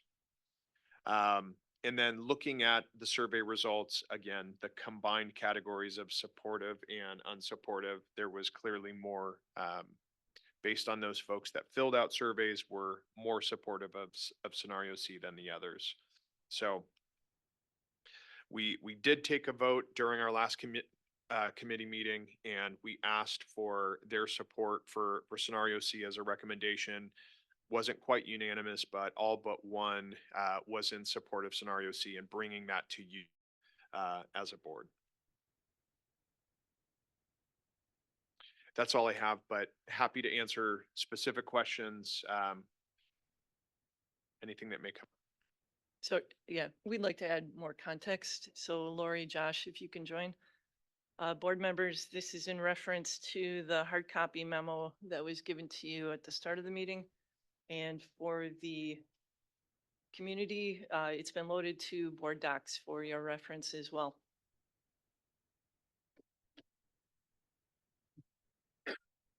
Kinsey, if you're able to pull that up at all, that'd be great. If not, that's okay. The document we're going to be referencing is for the board to review over the next 2 weeks prior to the June 24th meeting. We're hoping that it gathers all of the information that you might have asked about, but we are certainly open to other questions so that you are in a position where you're able to make decisions based on the best facts we can bring to you. Want to thank the committee for their dedication and hard work they put into this. We have a couple of committee members in the audience today representing the team. They put in a lot of nights and homework periods of time outside of the committee formal meetings. And this was hard work. There were many moments during the committee meetings where we struggled with the conversation because nobody enjoys this. We acknowledged that boundaries haven't changed in this district for decades. And it hasn't happened because it's hard. So even though the committee struggled at times, they made a commitment about 2 months ago to finish their work. And that's what's being presented to you today. Also, thank you, Justin, for your help in navigating this difficult conversation. We do acknowledge how hard this is. Lori and I spent yesterday at 3 schools that just closed, and it was not easy. And I think, Lori, you attended as well. These aren't easy things. And what I've said all along is that if we didn't have staff members and community members struggling with this, then we're doing something wrong as a district. So I want to acknowledge the Elmore folks that took time out of their night to be here. This isn't easy. We would rather see enrollment numbers going up. We would rather see funding for special education and multi-language learners going up. But we're not there. So we have to make decisions based on the information that we have today in hopes that it changes at some point. Wilport has shared the recommendations. The handout that you have begins with the review of the resolution, the original resolution. That's again for the community and the board to reference. On page 3, it begins each individual part of the recommendation along with more details. Again, this is for the board to review when thinking about the proposal. Ms. McCoy had asked about the utilization numbers. That's correct. Thank you for asking that. So when you see one of the bullets under the Elmore consolidation states chapel utilization changing from 77 to 95%, that is without any of the construction that we're proposing that goes along with it. I won't go through all of the bullets, but I do want to point out a few things. One of the board's expectation on page 4 begins the programming. Your expectation is that all programming would remain intact.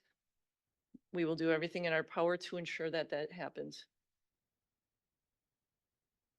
Lincoln Elementary is currently the home of Katherine Johnson Academy of Enriched Virtual Learning. We would monitor enrollment in that building and potentially move that off of the Lincoln campus, depending on the numbers. In addition, Elmore has a late start time in comparison to the other schools. We would take a look, did I have it the other way around? Early start time compared to the other schools. We would take a look at before school programming at the receiving schools. Chapel already has it, but we would look at it at Lincoln for, am I saying that right, Lori? I don't want to, I'm losing track of. Yeah, so we had talked about perhaps if there might be something we could do, such as having the programming at Chapel and perhaps busing children from Chapel over to Lincoln in the morning. So that, because part of those, when you have those programs, is making sure you have enough kids to keep those programs running, so. Thank you. And Josh and Lori, please jump in anytime.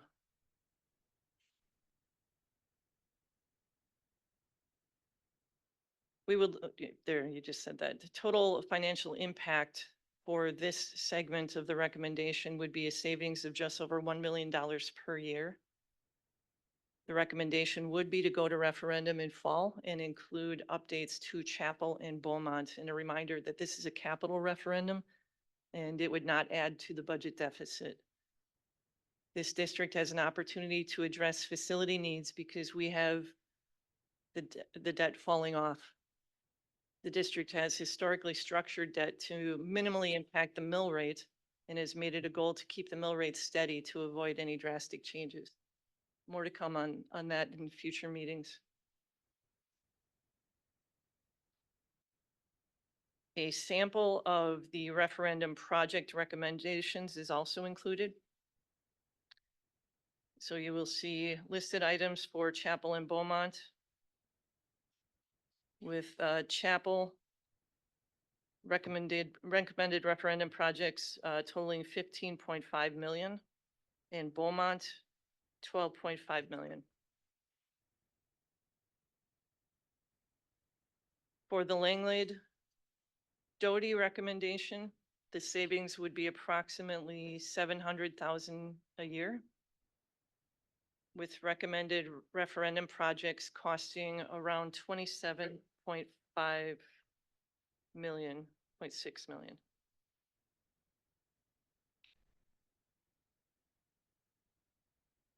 The MacArthur recommendation, which includes the new elementary, the financial impact would save about 885,000 a year. The referendum piece includes a new elementary school on the west side for about 63 million. And just a note that if the district were to rebuild MacArthur, the cost would be approximately 40 million, plus deferred maintenance at Kennedy for about 15.4 million. The next recommendation is to reassign the southern portion of Dan's and then the northern corner of Sullivan. These two changes were recommended, came as a suggestion from the Boundary Adjustment Advisory Committee. They focused on utilization, but there is potential for a $40,000 savings by reduction in bus route. Year-to-year operational cost savings from these proposals equals approximately 2.6 million. And as Justin had mentioned, reduces the number of unfilled seats by almost 700. We currently have 1 in 4 seats empty in the district. The proposed timeline is listed for the board. On June 24th at the regular board meeting, the board would vote on boundary changes with an anticipated timeline of implementation for the 26-27 school year. June 24th, we would also bring a preliminary referendum project list for discussion and recommendations from the board for adjustment. July 8th, discussion of referendum project list. We would then have on July 10 and 11, community engagement sessions on the referendum project list. with the board voting on the referendum project list and the ballot question July 22nd. As Justin had mentioned, there was one member on the committee with dissenting opinion. I've included notes of that feedback for the board's review.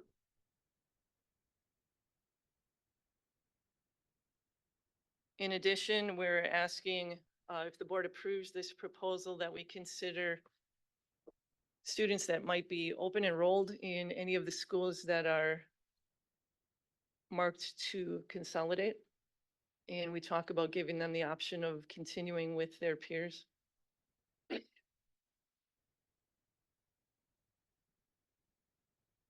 And then finally, plan if the referendum fails. What we're proposing right now is contingent in best case scenario for modifications to the receiving schools. That will be part of the referendum ask. If the referendum fails, we drew together an example of a scenario that would still put us in a position where we need to consolidate. It won't be as comfortable, but we wanted a starting point for the Board of Education to consider. Our recommendation before finalizing anything of that nature would be that the board have a retreat, that we invite Wolpert back, and that they work with the board and district leadership on what consolidation and boundary changes would look like if a referendum were to fail. Okay. Board? Okay. Please. So I just want to state that one of the things that Vicky talked about was the possibility of keeping kids together. So one of the things we heard throughout the discussion as we met with families at the various schools that were suggested for closure. So in our district, we have both open enrollment, students who come into our district and choose a school that they wish to attend. We also have interdistrict transfer. We have a lot of mobility in our district, right? Either it's families making other choices, it's the district transferring kids to other schools for programming purposes. So whether it's a two-way bilingual program, a special ed program. So we have a lot of mobility in our district. So one of the concerns too of the dissenting opinion was of having, maybe we should have looked into that more. Our fallback on that is that the board did not ask us to review board policy regarding those procedures. But I do think that it becomes one of the challenges as you try to draw boundaries, because we're not just looking at the families that live in that neighborhood, we're looking at the families that choose to come into those schools for a variety of reasons, whether it's programming, whether it's they have childcare nearby. And so what we heard from the families, both who either live in the attendance area or not who lived in the attendance area, but who choiced in was they might want to not go to where we want to send them when we make those split boundary changes. And so really the request was if we could look at honoring those families' decisions when it comes to those split attendance boundaries, knowing that the numbers that we worked with to come up with these boundaries were this current year's enrollment numbers, and knowing that those numbers are declining, so they will be lower by the 26-27 school year. But we needed to use this year's numbers in order to be able to give you that demographic information. So we wanted to bring that forward and ask you to consider that, because we understand that families may, in looking at those split boundaries and perhaps looking at where friends might be going, they may wish to have their child moving with friends. And if there's a possibility for us to accommodate that, I think our preference would be we'd like to be able to do that. Brian. Do we know how families would be impacted with intra-district transfer from these scenarios for scenario C? Yes.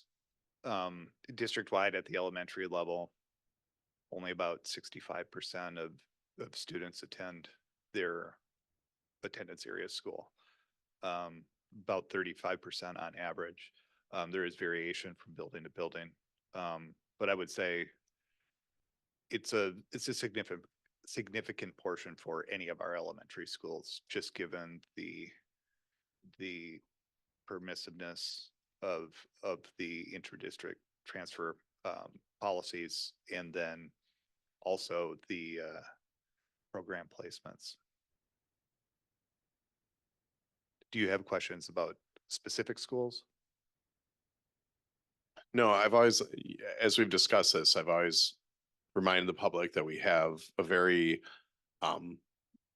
strong interdistrict program, which is one of the strengths of Green Bay, that we have many different programs available to different students and strengths of different buildings that draw them into it. And I would definitely not want to see that change. I realize that that adds moving pieces to our boundaries and everything else with that, but I think that's one of the strengths that we have in Green Bay of having such a large district and so many opportunities for our students. So I did not recognize that was 35%.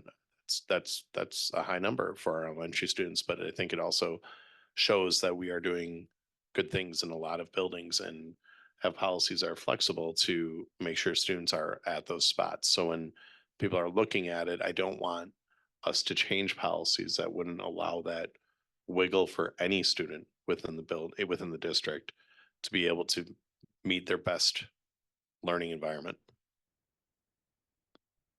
Just to clarify, that 35% represents both the intra-district transfer and open enrolling in. And another thing to keep in mind when you're looking at district-wide numbers, we have some schools that are 100% transfers in, like Elda Leopold, Da Vinci, Catherine Johnson Academy. Josh, I'm going to put you on the spot here, but do you know this last school year, how many students we had that transferred into our district from other districts? Approximately. Yes, let me get that up real quick.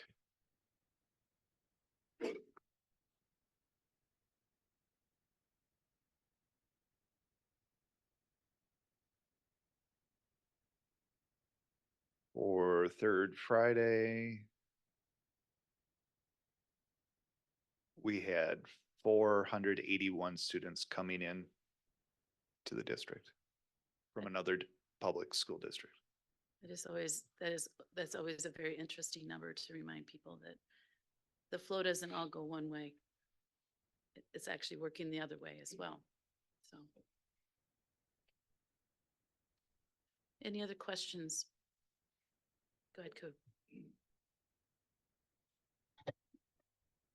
First of all, thank you so much. I think it has been a very challenging process, and I think that you guys have put a lot of efforts in it. First of all, good job on that.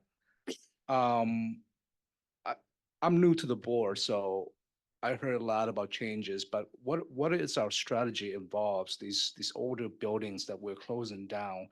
Is that part of the what is our strategy involving those buildings? Are we keeping them up? Are we selling them? What are we doing with them? That's one question.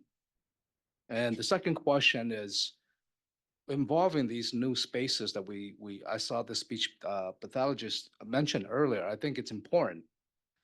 It also kind of branched off of that as well. There was one time in my life that I was a bilingual teacher as well. And based on my experience, even though when I look at the projections, that the numbers are 20% minorities or multilingual speakers, 10%.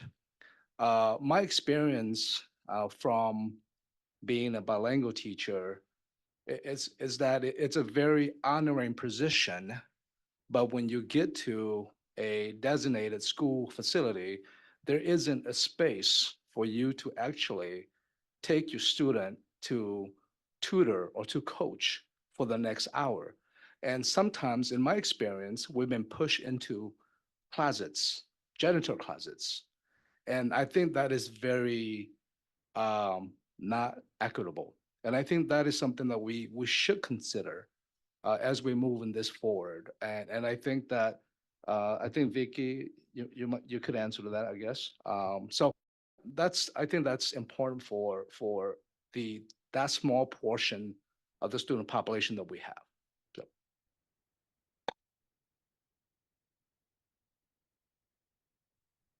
Lori, do you want to talk about the wish list?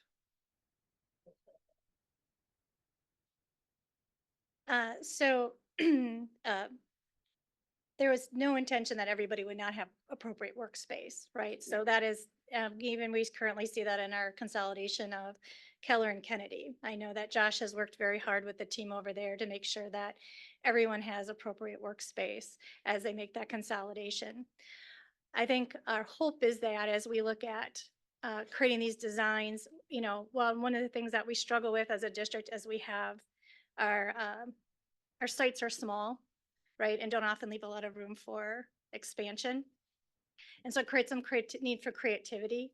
And so I think our goal is to be as creative as possible. We have been working with Nexus Solutions, who I've been very impressed with the creativity that they're coming to us with and looking at trying to meet the needs that we've expressed, which is to have those spaces for one-on-one pullouts, for students to work on projects together, and to be able to have those within the building so that they're accessible and create that equity across our district. Because we know in our newer facilities, we've been able to do that because, right, you're starting from new versus the challenge of how do you make that in an existing building, especially when our older buildings tend to be, right, straight hallways, classrooms off of all the hallways and not a lot of, and narrow hallways. So not allowing for a lot of that ability to create those creative spaces.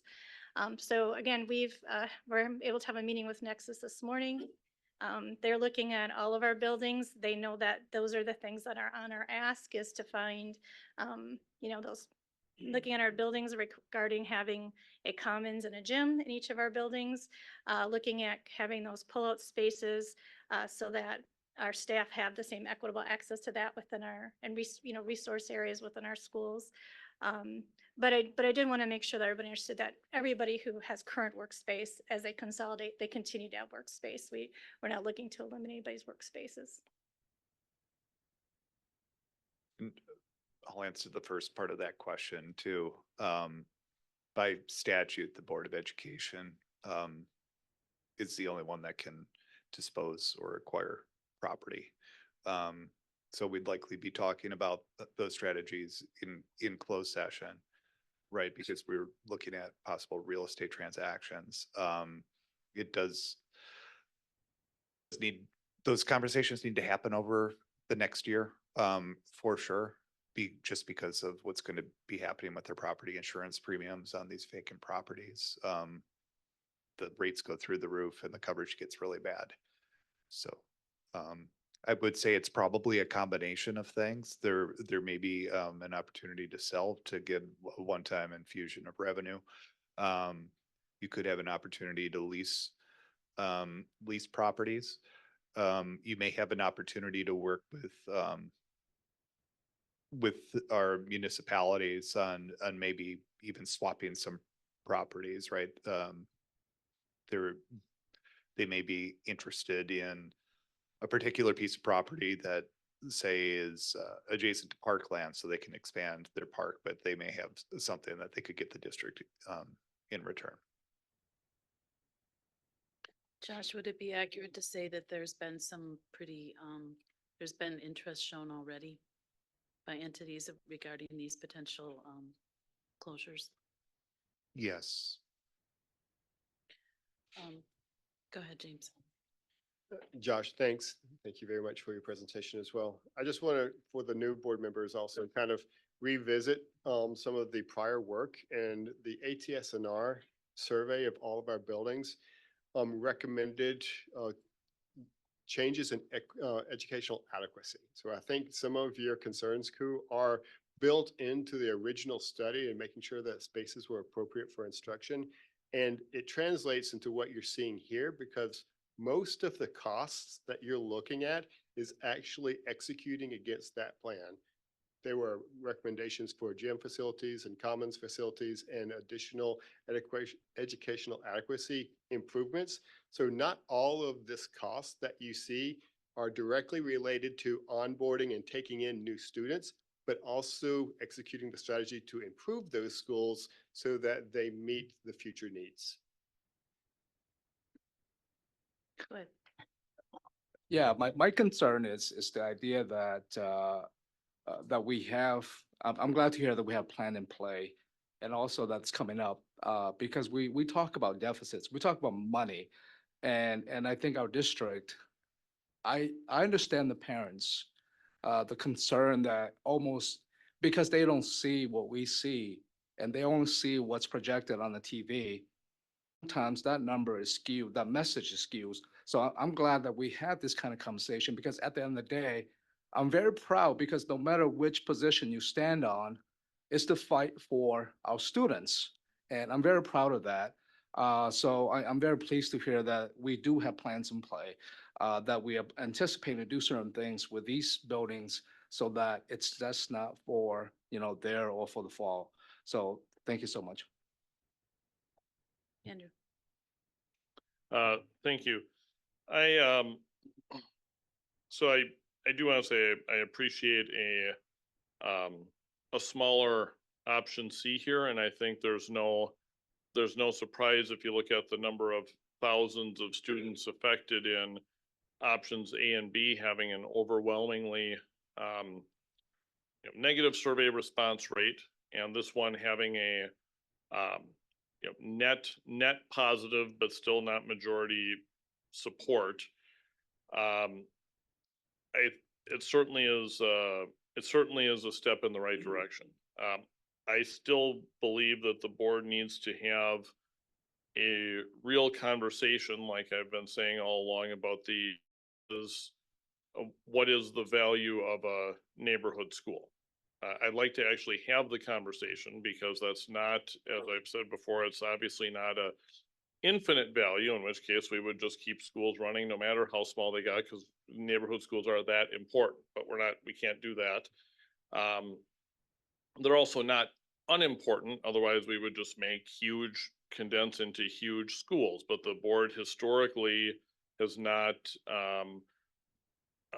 favored going over 600 generally for elementary. So when I look at this, I see things that I definitely believe I'm going to be able to support, but I do have remaining reservations about Elmore. Elmore is 79% full. I think with the location of Elmore, I think things are going very well at Elmore. They have a very high staff longevity there. And, it's a different story to me when you take the highest utilization of the three, percentage wise, and break it up and put a school at a 95% and a 96%. Okay, 95 and 96%. Now that might be where we're starting to get tight with some of the small but necessary spaces. So I would say at this point, I'm unconvinced about the Elmore piece. I think other pieces seem to make sense. I think something needs to happen with Langlade and Doty, and people, whichever way you go, people are going to be unhappy about it. But I am going to take some time in the next few days to review some of the feedback we've gotten about Elmore and really give that some thought, because I'm not sure where my vote would be on that part right now. We have, it seems like there's a lot going on. It seems like there's a lot of flexibility around Lincoln having 147 students and projected to go as low as 110, and maybe that's a better place to look for changes on the west side. I also think it's well, I have preferred from the beginning to close fewer schools when we can, but close the ones where we need to for financial necessity. I think there's other pieces of the conversation that have been lost here, and I'm not suggesting we try to have them right now, but it seems to be evolving, right, from this idea of we're gonna reimagine schools and we can do these new unique things and generational change, and now it's just becoming maybe closing fewer schools. And if that's where we're headed, then like I said, I support, I tend to lean more towards neighborhood schools than perhaps some others, but I would like to make sure that we do have, I want the board to have a discussion about K-8 as a concept. And I don't know where I stand on K-8. I've heard people that think it's a great idea. I've heard people that think it's a bad idea. I've heard a lot of people say they love the ones that we have. We have some great ones right now, but is that, would that apply elsewhere if we did it elsewhere? I've heard very mixed things about that. So I hope we don't just tweak changes and then not have the bigger conversations, but I am happy to see a scenario C that does less than A and B would have. Brian. Andrew, I agree. I think there's a couple things we need to, I'll share with the board or, the people that are listening on YouTube or whatever. When we were having conversations A and B, there's a part of town that was hearing more and now that may have shifted just because of the schools that are involved. We set board policy to make sure that staff would still be employed. And we took that earlier when we started looking at this, that we made sure that board policy made sure that our employees were still employed following processes, and that because the building was closed, that staff would still have those opportunities. So when we look at these and I look at our public comments and I understand where they're coming from with emails that we receive, it's by no means an indication of any staff at any building. This is a nuts and bolts looking at the numbers part. So I want to stress that to the public. I know the Elmore staff is aware of that this is not like judging the staff or anything else with that we purposely set up the policy with that. My other concern, or this thing that I want to stress, is as we continue to look at this has been, I believe, a 2-year process. I think it started when I came on the board. We still have the responsibility to make generational change at some point with this. We still need to make sure we take advantage and do the best we can to provide for our students, which I think we are doing, but I don't want to let that go. I want to make sure that if we have the opportunity to set up community schools, to make sure we're meeting the socioeconomic needs of our students and providing services so teachers can focus on teaching, that we are setting up boundaries that allow students to remain within their school if something happens. That if they move, they have a bigger geographic area to remain at their school. The things that I've talked about as an individual board member for the last 2 years, I still prioritize in there. And hopefully we can take that into consideration as we make these plans, not necessarily with this, but as we keep moving forward with this, because this is not going to be the only decision. It's my understanding. This will be the first of, the second series of it. So I just wanted to share that with the board. I want to share that with the public, that's still a priority of mine. And I hope my fellow board members on there. So. Does anyone else have any questions or any feedback to what's proposed? I'm just going to take the opportunity to just say once more that Green Bay is not the only district that's going through this. This is happening in Kenosha, it's happening in Oshkosh, it's happening in Wausau. It's happening across our state for all the same reasons that it's happening here in Green Bay. It's just kind of where, I'm sorry? And nationally as well. It's not a comment on our district that we're forced into consolidation. It's kind of endemic in public education right now. And we need to act accordingly, and that's what these last couple of years have been about. So, if there's no other questions, I think we can move on. I just want to thank you, Justin, for your time and coming here tonight and sharing this presentation with us. It was good to see you, and thank you so much. And maybe we'll see you in the future as Yeah, well. great to see you. Thank you. Yep. David Harswick, thank you as well for your. I see you trying to sneak out, Hars. We're gonna take a 2-minute break here. maybe 5.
Okay.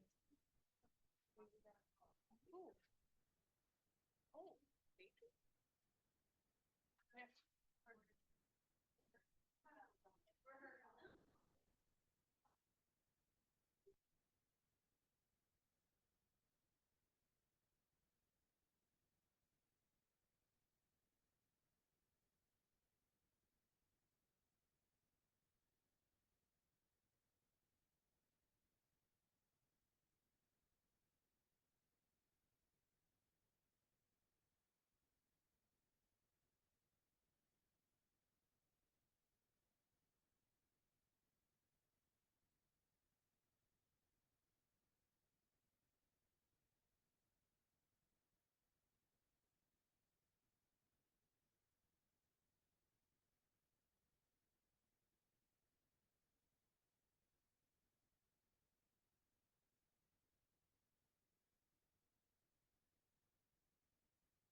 Is this the stinky hand sanitizer?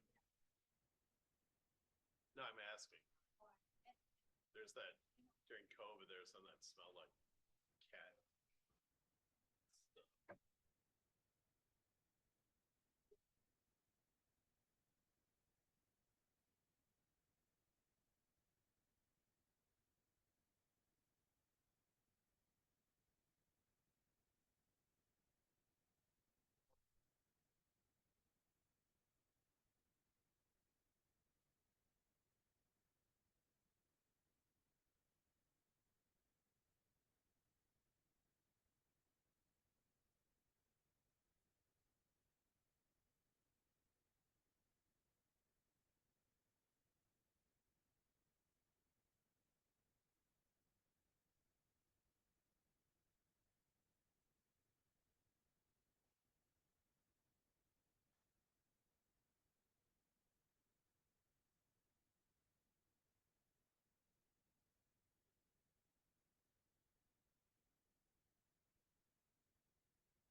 Okay, we'll get going in a second here.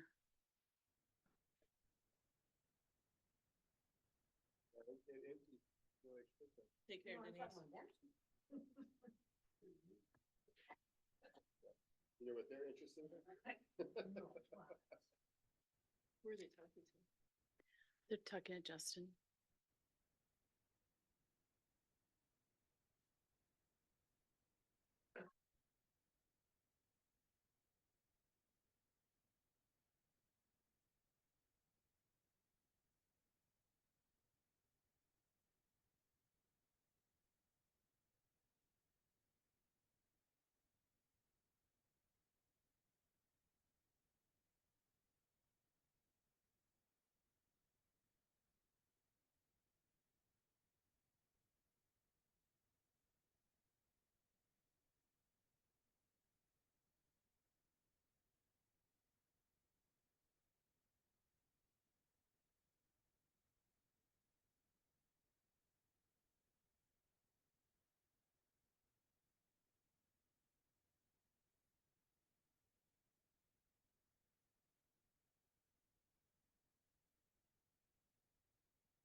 Yes, let's go. Well, okay, we're back, guys.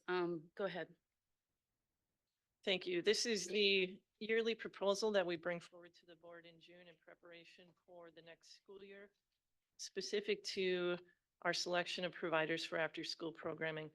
You'll notice only one change in the recommendation for next year. It acknowledges the closure of Keller Elementary and shifts the programming over to Kennedy Elementary. So the district-owned site will shift from Keller to Kennedy. We'll bring that to the board in 2 weeks for a vote. Very good. Thank you. Okay, next under operations, we're going to be talking about staffing and the org chart update, and we'll be joined by Mr. Freeze. Thanks. And Mike's going to go ahead and kick this off. There is a memo in board docs.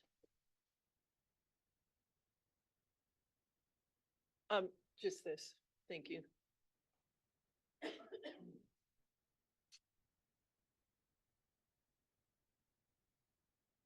Good evening, everyone. Thank you for the opportunity to join Vicky in front of you tonight to talk a little bit about kind of our annual staffing and organizational structure update. We provided you a memo for your consideration and review, as well as a few slides. We'd like to highlight a few items related to this topic, which is very important when it comes to developing a thriving workforce. We strive for a truly thriving workforce, meaning we focus on what helps all staff feel a sense of inclusion and belonging, loyalty to our organization, a commitment to our district mission, and what we strive for all of our students. We have to pull together as a full unit, and that involves every employee in the organization. This board has asked us to invest in listening to our professional and caring adults. This was emphasized last year when we brought forward this topic to discuss. We believe that the items described in the memo demonstrate that commitment, and we've really enjoyed and value that work. This slide, for instance, lists just some of the things that we've done in the past 12 months as a district to support our thriving workforce. One item we did, I forgot to mention, Vicky, that I apologize for that. In addition to the Benefits Advisory Committee, we have a District Wellness Committee as well that does a lot of work to consider the needs of our staff, in addition to the insurance and benefits that maybe, you know, are part of what we pay for that you voted on, but the District Wellness Committee is an important item as well. We probably could have sent out a survey and said, what are the things we do for a thriving workforce, and given you 3 or 4 or 5 more slides full of bullet points, but these are some of the highlights. It is a commitment to a continuous improvement process, including reviewing our job descriptions, as you know, working on compensation and benefits pieces, taking a look at classifications of positions, and reviewing and updating our approach to evaluation for anyone who's not covered by the state mandated educator effectiveness. This is all part of our retention efforts as well. We gather and analyze some of the data affiliated with employee, what we call in human resources terms. When people have, when their term with us ends due to resignation or retirement or other reasons, we take a look at what is happening, what is the volume of that. Last year, we talked a little bit about the exit survey data. And Vicky's going to talk a little bit about how we've pivoted from that to learn more about what our staff really are thinking about and care about. It was really emphasized by the board that it would be more important possibly not to do the, a better term, an autopsy after somebody's done, but what's going on that causes folks to want to stay with us. We also very much appreciate the commitment that the school board has made over the years to the financial aspects of the employee experience. So when we provide cost of living or wage raises, when we take a look at a compensation model that honors a career progression, we very much value the relationship we have with our employee organizations, our associations, you know, in particular, the Green Bay Education Association. We work with them very closely to understand what employees are experiencing. And we have very frank and open discourse over important topics that matter when it comes to providing our students the best possible experience and the highest possible learning that we can offer. Those types of relationships, the input we get from employees and associations and workforces or stakeholder groups or you know, listening groups, that provides us the information that we need as administrators to make recommendations for all aspects of the employee experience, the professional workday, professional learning plans, allocating resources to support our students, changing policies, making recommendations to those sorts of things. Very, very important. We know that this is Brian mentioned this earlier, it's a national issue. It's a state issue. The data continues to be what we shared with you last year. Nearly 40% of our first year teachers, for instance, are leaving the profession within their first, you know, the first 6 years. It is happening. It is a difficult profession to stabilize right now nationally. Vicky, you've taken some steps in providing some leadership around how we can try to better understand that. I believe you were going to speak about this slide. Thanks, Mike. The board had recommended maybe even 2 years ago that we consider the stay interviews like Brian had just mentioned. So I've been researching for a while on the best way to do that. And this past winter, we did stay interviews. And in addition, we did new to the district employee interviews. District staff each took anywhere from 10 to 20 new to the district employees and went to the schools and interviewed them to see how the experience is going and how we can better support their work. And with the stay interviews, it was not only what can we do to improve, but why do you stay here? And these are folks that are really well respected. They were identified by their peers to be interviewed. So they have a reputation that their colleagues really care about them and are glad that they stay. And the lead question was, if this person left the district, it would be devastating. And that was the catalyst to getting the names. From the interviews, we were able to identify 5 areas that we will focus on next year: communication, collaboration, and transparency, support for new teachers and mentorship programs, work-life balance and well-being, professional development, and cultivating a positive work culture. When I shared those responses and areas to focus on with the people that we interviewed, I received an email back from one of them that said, okay, but we know we gave you positives too, so can you please share those? That's the second part. And it's something that we don't focus on a lot, but we do have pretty darn good retention. Why do people stay? This is what they told me.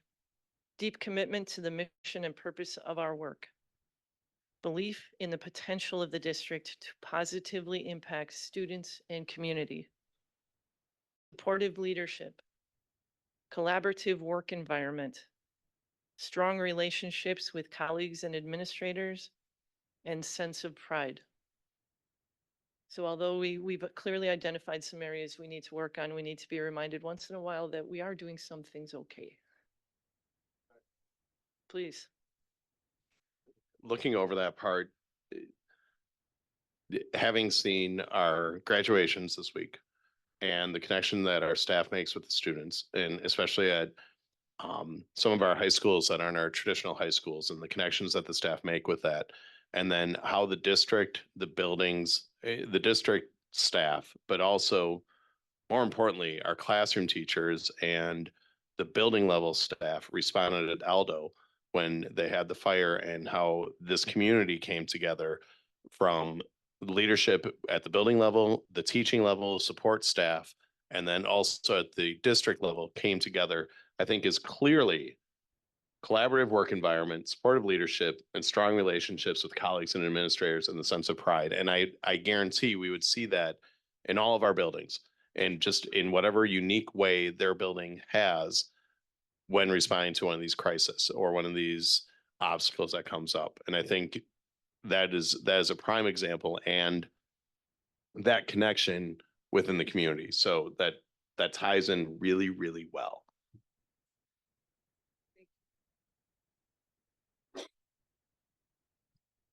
Telling those stories to, I think stronger batteries needed for my clicker here. I think I'm pointing right at you. Sorry about that.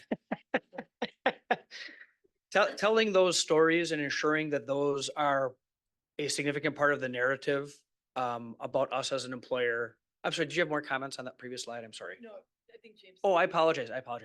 Yeah, I was late in raising my hand. I apologize. But I saw you go on to another topic. So the stay interviews, I think they're a fantastic idea. And now we have, so that's your test, and now you have feedback from them, and we have areas of focus. Is the intent to go back and stay interview the same population, or is it just to continue to go out and find new people? Because I'm trying to figure out if our interventions are working, right? And going back and going out and testing again, and how you plan to do that. I actually hadn't considered that. I want to research a little bit more to see what best practice says about the second round. That's interesting. I hadn't considered going back to the same people. Yeah, thank you. Maybe some of them would like to be the next group of interviewers, maybe? And so I think that for us, when we talk about then how do we take what we understand about our organization as an employer and then turn that into recruitment. Recruitment is a combination of that print and social media and marketing, and the face-to-face relationships you build when you are meeting potential future staff members. And so having those stories in place and understanding what is the story you are telling about your community, about your schools, about yourself as an employer, that information that Vicky shared, those themes, in addition to the way in which our fabulous school and community relations team presents our district. You may have noticed that we have a new district website as of today, right? That's very intentional, and that's not just for recruiting, but it sure becomes an important recruiting tool. When it's a snazzy website that's easy to navigate, you can find out what we are about as a school district. I think for families that may want to move in and enroll their students, as well as for folks that might decide, hey, I'd like to work there. It gives us that's a great, powerful tool. Working with Lori's team around the social media outreach, the advertising opportunities, billboards that you have seen over the course of the year. We have something listed called QR codes. Most of us nowadays are probably familiar with them. They're those kind of funny looking, they remind me a little bit of like the old scanner UPC thing on our groceries. But they're the modern version where you can take your smartphone, take a picture, and it'll take you to a link, a website. And for us, that would be when we place those QR codes in district publications, such as mailers, as well as even athletic or artistic or musical programs in our school events. People might learn about how to work for us. They can fill out a quick application. One of these nights, I'm going to remember to bring it in here with me. We've got 4 very nice stands with iPads in them that we move around to different district events that are set up so that people can complete a quick application to kind of let us know they're interested in possibly working for us. We use those successfully many times throughout the course of the year. And we have a pretty strong relationship with the Green Bay Chamber of Commerce. We've engaged with them on an annual basis on some advertising campaigns. The report for this year's campaign as of the end of May has shown 1.5 million impressions to the campaign and over 1,400 clicks through, which is very, very successful as far as getting your brand out there. But that is one part of the recruiting. The other part of it involves getting to know people, meeting them where they are, inviting them, setting up environments where they can meet with you. And so we have planned or participated in 24 job fair hiring type events in the past 10 months. And that has, just like the HR department works with the school and community relations team for some of the recruiting, we work the marketing pieces. The HR department works with a variety of departments and school employees to get out the word and meet with potential future hires. And so we're very grateful for our work with many of the departments to do that piece. As you know, you've approved Mai Vang, our new director for recruiting, who'll be starting with us next month. And she's been meeting with me a couple times already to get data to understand so she can plan and get her head around it. She's very excited about what will be to come. She knows it's going to be a very busy summer and going forward. And also, we would like to share that we've got a lot of things happening in the kind of the build your own side of the house. So we're working with the teaching and learning department and the student services department around students' academic and career plan. You approved some job descriptions for education and youth apprenticeship roles.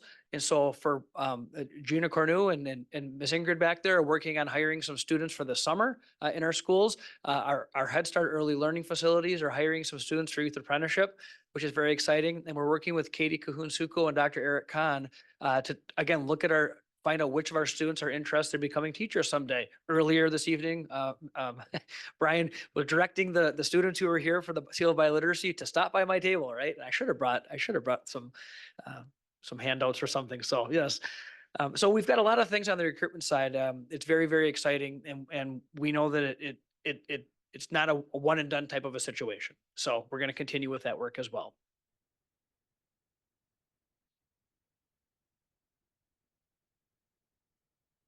Thanks, Mike. Significant effort has been given to evaluating positions as they become vacant and or eliminating positions at the district level in an effort to work towards balancing budget. We've eliminated and reclassified positions at district office in an effort also to flatten, which was a request of the board. We've reduced administrative positions by 5% in the last 2 years.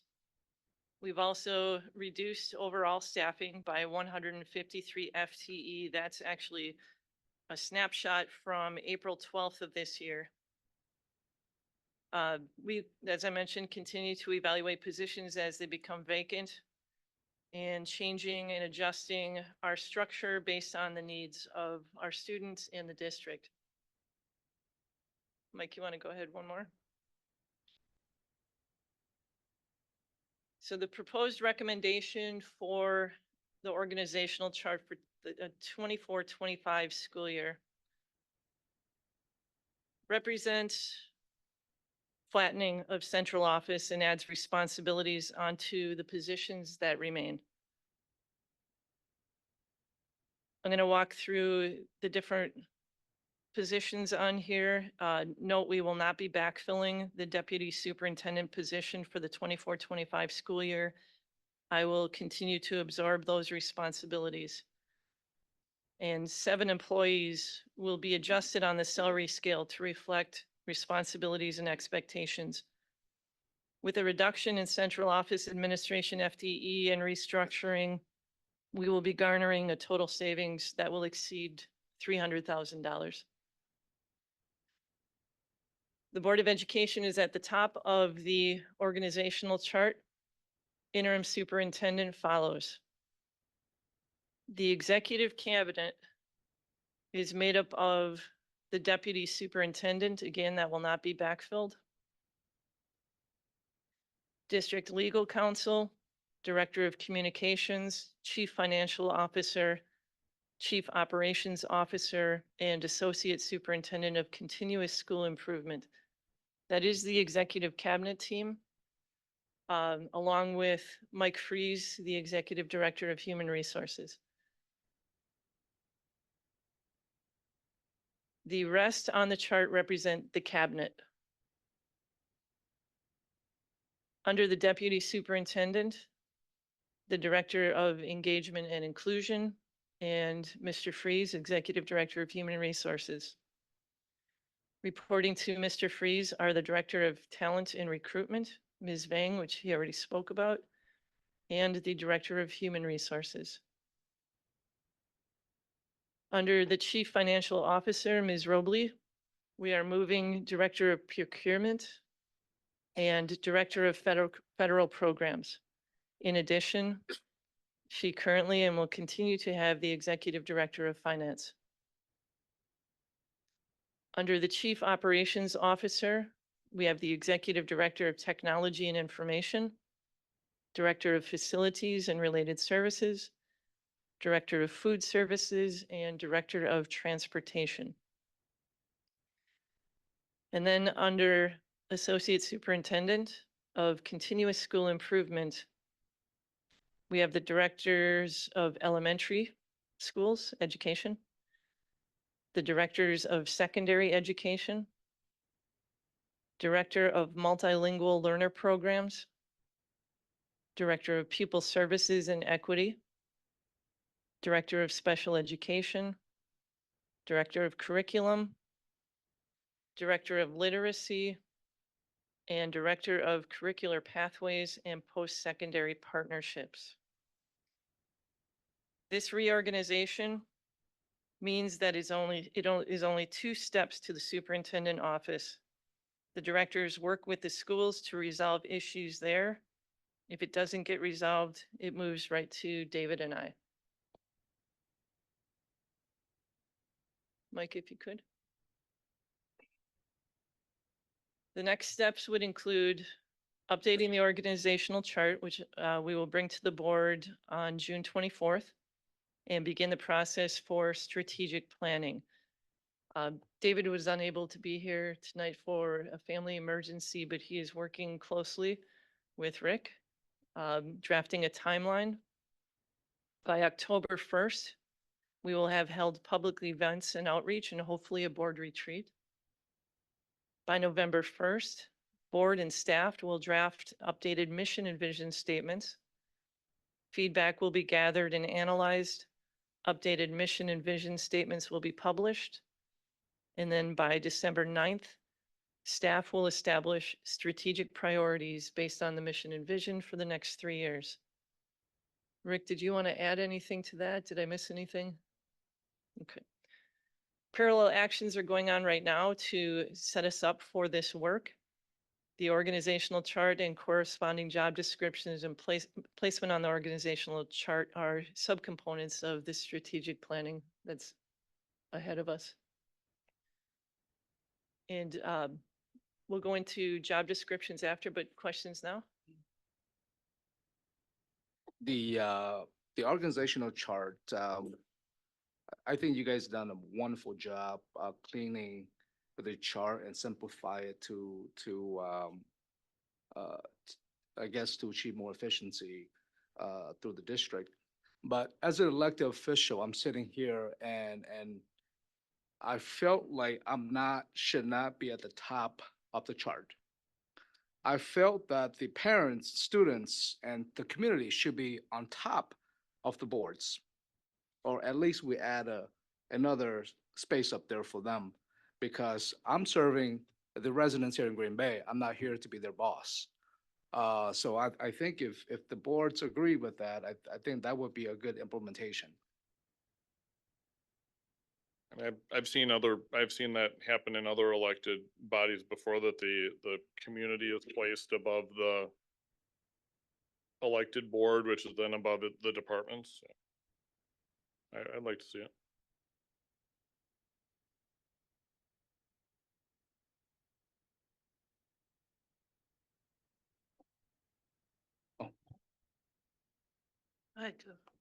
So on top of this question, Vicky, I went back to the some of the state interview questions and some of the areas of concern.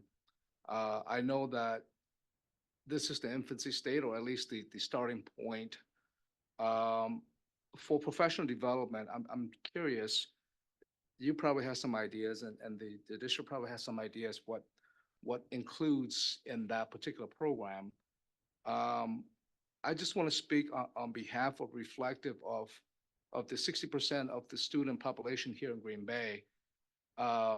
We have so many coaches that are involved in our everyday activity in our schools. I'm curious, would that be a problem to include, like a cultural relevance as part of this development program? I think that will be awesome in some ways, because again, we have 32 type of students here.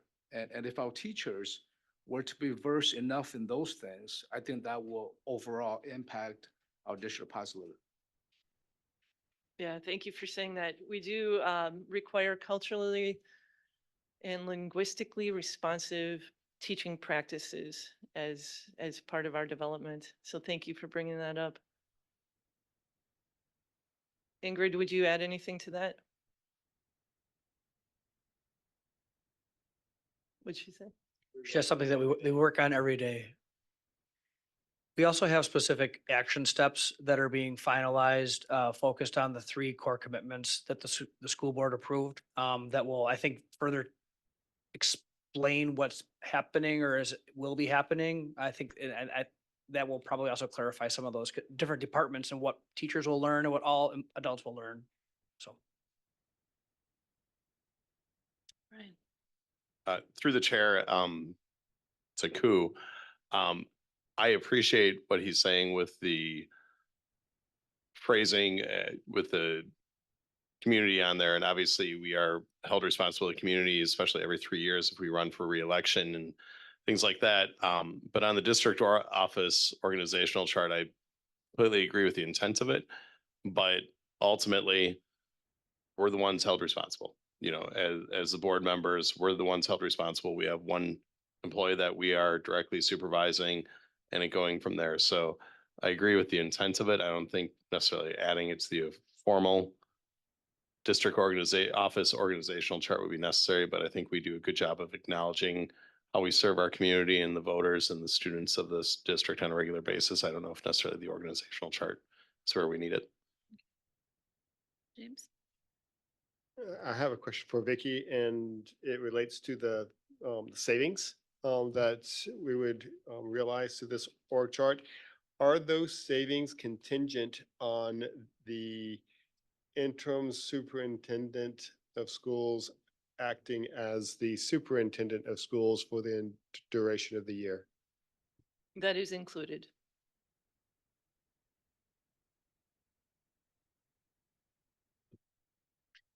Andrew? Thank you. I wanted to just be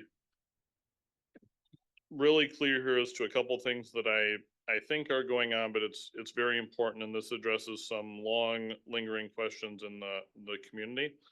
And I do appreciate the fact that generally speaking, whenever possible, regardless of the level of the position, if we're looking to reduce positions, we try to do so when there's a retirement or a vacancy in the position. And that's generally preferable, and I see we've done that here. The executive directors, pupil services, teaching and learning, and school leadership development, those three positions, which are or soon will be vacant depending on timing,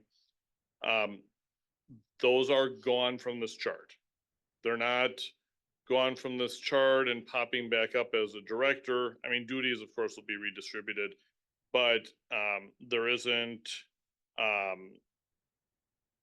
those three positions are gone, and on the 24th, those three positions won't exist on the organizational chart anymore unless the board recreates them, correct? That's correct. Thank you.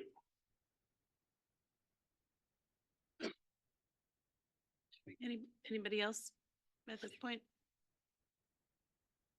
Did you have anything else? We can go right into the job descriptions because Okay. it's related. Okay. Mike, did you have anything to add at this point? Okay. All right. The organizational chart that I'm recommending is in part reflected in the job description revisions.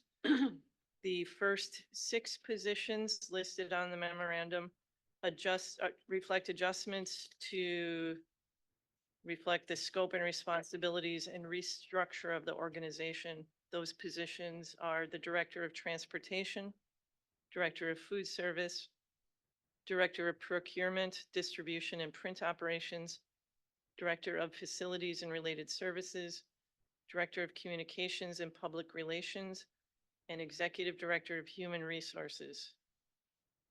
In addition, the Associate Director of Assessment and Data. This position is moving out of Teaching and Learning Department as part of organizational restructuring. With no Executive Director of Teaching and Learning, the person holding this role will serve as the DPI recognized DAC or District Assessment Coordinator. The role will be reclassified due to elevated responsibilities and accountability of DAC duties. The position will report to the Associate Superintendent. In addition, the Director of Curricular Pathways and Post-Secondary Partnership. This is an existing position renamed to provide more focus and clarity to the role. The role will be reclassified due to the supervisory responsibilities at KJ Academy and any future virtual schools. And this position also will report to the Associate Superintendent, same as Mike, the other ones?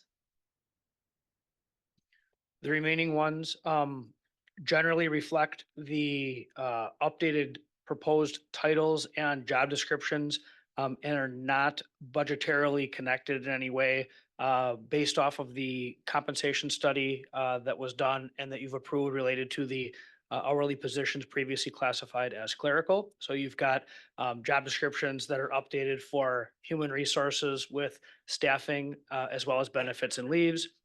Department of Technology's wording of their administrative assistant position, teaching and learning's admin assistant 2 for curriculum, as well as the business and finance accounting associate for accounts payable, accounts receivable, and payroll. And then in school and community relations, senior administrative assistant for school and community relations. Those are all the ones that already exist, previously have been framed with a clerical or secretary title. This is the new title applied and then updated descriptions based on those job description questionnaires and the work that you approved. The one that is not a clerical or reworded, Gina Cornu Zacharias brought forward an updated AVID coordinator description that she had been working on. We anticipate there will be additional formerly clerical ones brought forward in July, and probably handful here or there other next month. We'll overall, but again, happy to answer any questions that you may have. None of these have any new monies attached with them. That's already been taken care of. It's just a wording situation.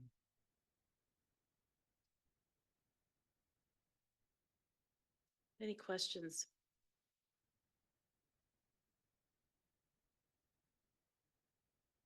I, Go ahead. so all of the changes that do involve money, I'm assuming they've all been accounted for with the budget? That's correct. And that does, the $300,000 savings in this restructure includes that.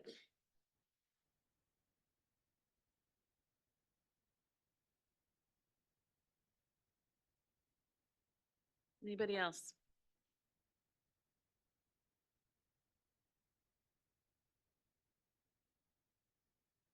Okay. I'm sorry?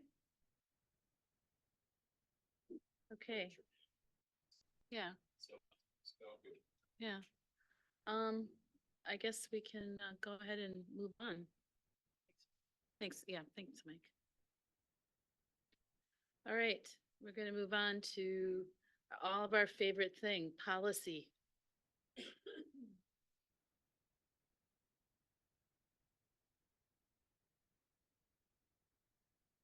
Policy and rule revisions. Just a note to the board, when we had met last week, I had shared that class size was going to be one of these that's been pulled so that more work can be done. So you'll see that in the future. Okay. Good evening. I came back after last month went so well, so I thought I'd try again. Hopefully with less amount that I am back on my A game. So we have 16 again with the 300 and 400 series. We're gonna keep coming back until we get these all done. And I wanna especially thank Andrea Landwehr, who was able to come back from her leave and assist in drafting these with me. And she, by the end, she has liked policy as much as I do. So I really appreciate her help. So we also are going to try something different. This was Kinsey's great idea. We're going to do these in groups, revisions, and then repeal, and then adoptions. So hopefully when we go for board action, we can take them in those groups, and that will make it a little bit easier as well. So we're going to start with the revisions tonight. The first is 343.1, grouping for instruction. Again, most of these policies were last revised in 2005, so a lot of really just updating to current practices and updating statutory references and cross references. Any questions on the grouping for instruction? This one, we took the language out of the rule and added it into the policy, and we're going to repeal the rule. Okay. Next is 343.6, virtual school. This is a pretty recent policy since COVID, when we created KJ Academy. So there weren't really a lot of changes to this policy, just a little bit of updates in some of the language, and that was about it. I also want to mention that all of these policies and rules were also reviewed by the GBA leadership, and they offered input. And Andrea went and met with various stakeholders as well. So the principal of KJ Academy also reviewed. Okay.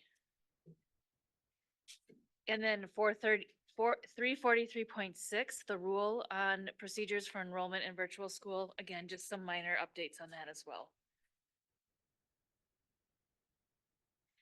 Next up is policy. I'm sorry, 345.4, grade promotion, retention, and acceleration. We updated the purpose of this policy and the implementation and revised to put this in standard format and updated the cross references as well. Any questions on that one? Okay. Oh, go ahead. What is it, what's the green, if it's green lettered, but then also strike through, how is that different than red line, or is it not? I just have the black and white in front of me. If it's struck through, then it's to delete. So if you look at the clean version, you'll see the language as is for the clean version. I'm not sure which one we're on right now. We're on 345.4, grade promotion, retention, and acceleration. So that's fine. If strike through is, there's like, looks like there's some green double strike through, but if strike is strike and underline is underline and red and green don't matter, then that's fine. Is that correct then? Yeah. Yes. Okay, 345.4, Rule 2, grade acceleration procedures. If you recall, we had brought this school year in March, and we wanted to bring this back with just a few more fine tuning of this rule. What you're not seeing tonight is 345.4, Rule 1, because that's grade promotion for 4th and 8th grade, and we're waiting to bring that when the DPI puts out the model rule to reflect the changes in the legislation. So that will be coming. 352, field trips. Again, just some minor updates to this policy. We brought this policy during COVID as well to reflect changes in our process for field trips. And so we are not bringing any changes to the field trip procedures because we are still working with those procedures and to be working. So 352 rule, no changes. The next policy is 353.1, school volunteers. This policy also received some minor updates, title changes and those sorts of things, and reflected changes with how we are processing volunteer background checks. Any questions on that one? Okay. The rule for volunteer background checks, 353.1, again, minor revisions, just reflect a few of the process changes. Policy 356, tutoring. Originally, it's titled tutoring itself.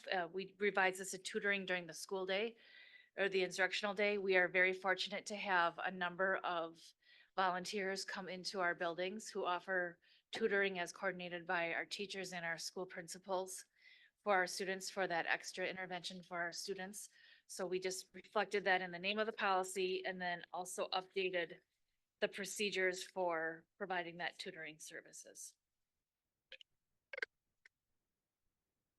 Okay, no questions on that one?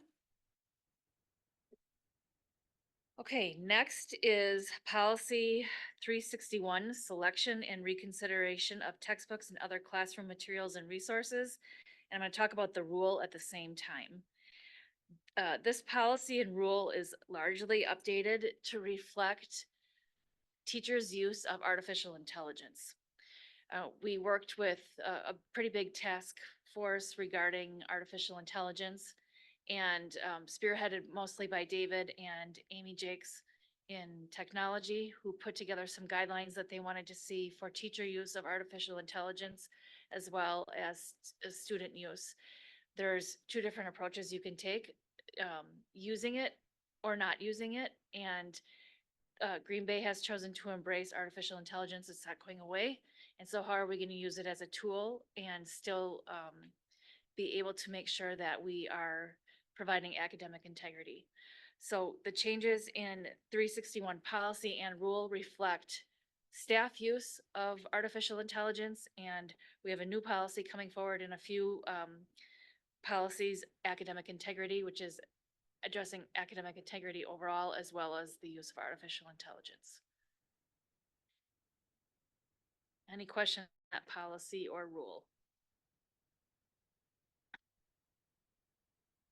So thank you to David and Amy for leading that effort. That's been on Vicky's wish list of policies for a long time. Okay, 433.1, admission of enrollment of students in charter schools.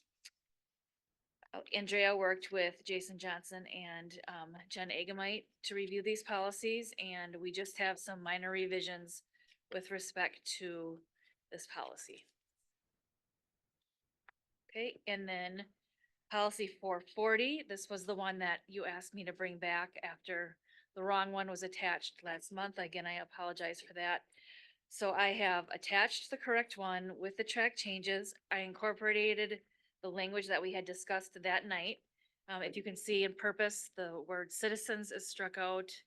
I struck out the language that Andrew had suggested as well. And then added the language that was requested, as well as Brian's request towards the end of the policy for those changes. Lynn? Just a tiny little thing with this one in the very first line, with the word citizens, I think there might be another word to remove, same.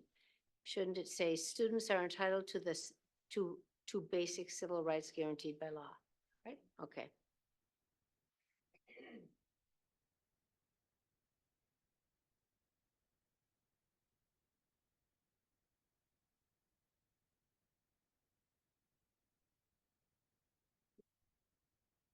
And I do have my notes from last time, just so you want to remember what we talked about. Go ahead, Lynn. I looked at this several days ago, so I have to remember what it was. In this one, E1, jurisdiction over non-school activities. What was my question? School officials may regulate out of school. Oh, I don't understand this. School officials may regulate out of school behavior if it affects the in-school behavior of the student or the welfare of others in the school. Can you explain to me what that means? This is consistent with the law, especially regarding expulsions.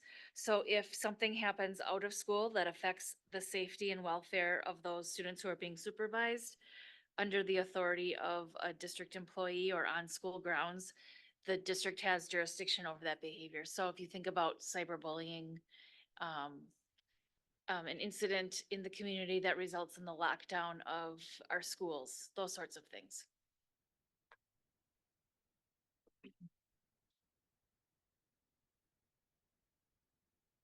Any other questions or changes to this one? Okay, I hope I took the correct notes and made all the changes that you had requested, so thank you. And then last is academic integrity, and this policy is being proposed to adopt. We currently do not have an academic integrity policy. And again, rather than having a standalone artificial intelligence policy, this policy encompasses all of those outside tools that can be used in the academic process and doesn't treat artificial intelligence as a standalone tool.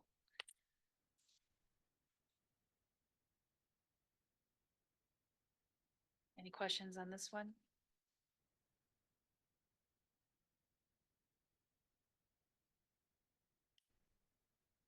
Okay. So we will bring these back at the next meeting for adoption. Thank you. Thank you, Melissa. Okay. That completes policy and governance, and now we're going to move on to some agenda items. A is year-round pay. This is something that Brian has requested that we discuss at the board table.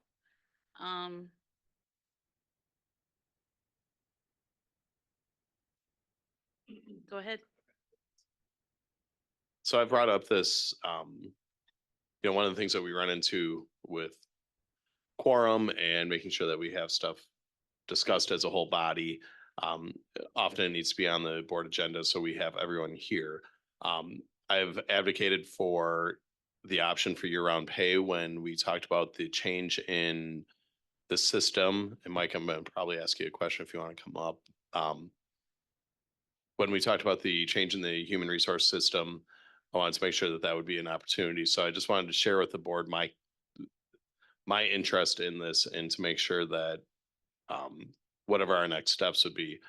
The way I would envision this opportunity, so Green Bay pays our teachers 10 months. So throughout July and August, I might have the dates wrong, Mike, if I'm correct on there, but the next paycheck doesn't come until September 15th, and that causes a lot of stress for teachers.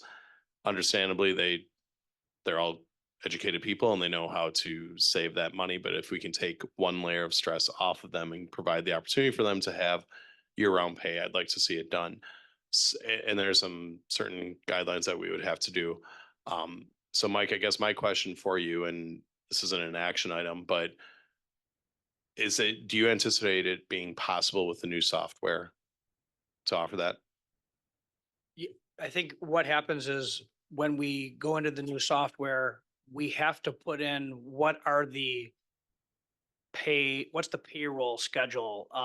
And so it's actually working in conjunction with the finance team, the payroll team, and then finding out, is there only one available? Are there multiple? How often can it change? So we have a lot of questions that we just haven't had the opportunity to ask to then get answered. We do have a call lined up with Madison Metropolitan School District, as they've been on the software for about 10 years. And so we're going to ask them about a variety of operational pieces, and this is on the list of questions to learn more about as well. The reason I wanted it brought up was so that it was highlight with everyone, and if there's other board members that have questions on this or concerns or anything that I can kind of advocate for it.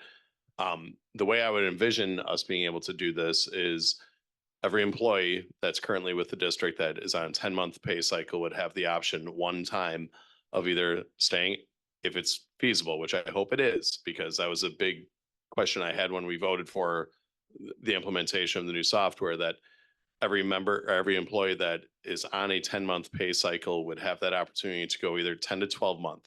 They'd still have that option as a one-time thing. So they're not jumping back and forth. And then when someone is hired, if they're on a 10-month contract, they would have a choice. You can either be paid the 10-month or the 12-month contract pay cycle with it.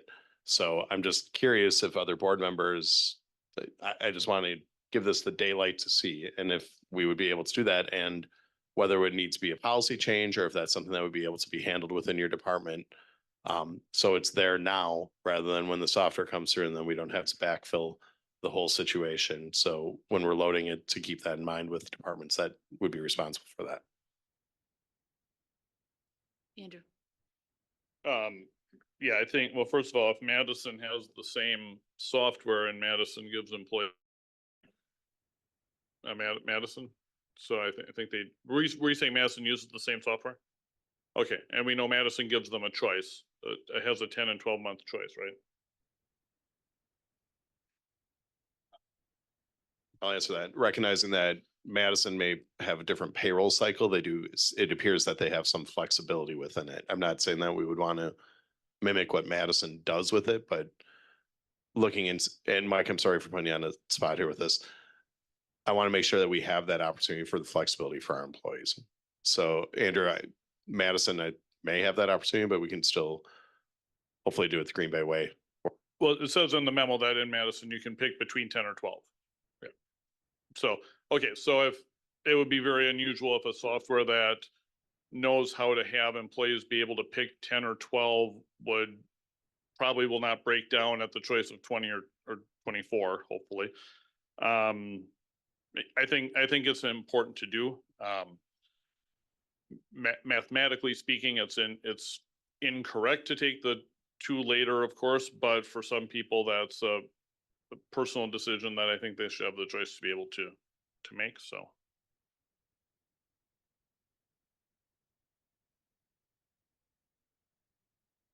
I guess I'm just looking at the other board members on where they stand on this, so. Lynn just gives me a thumbs up, so,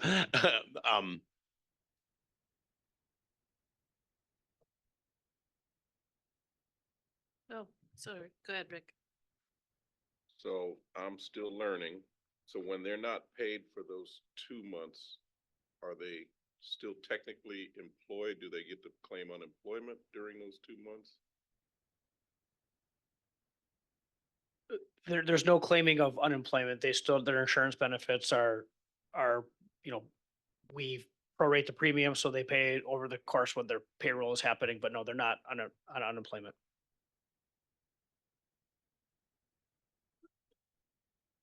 So for school year employees, you have a continued expectation of employment.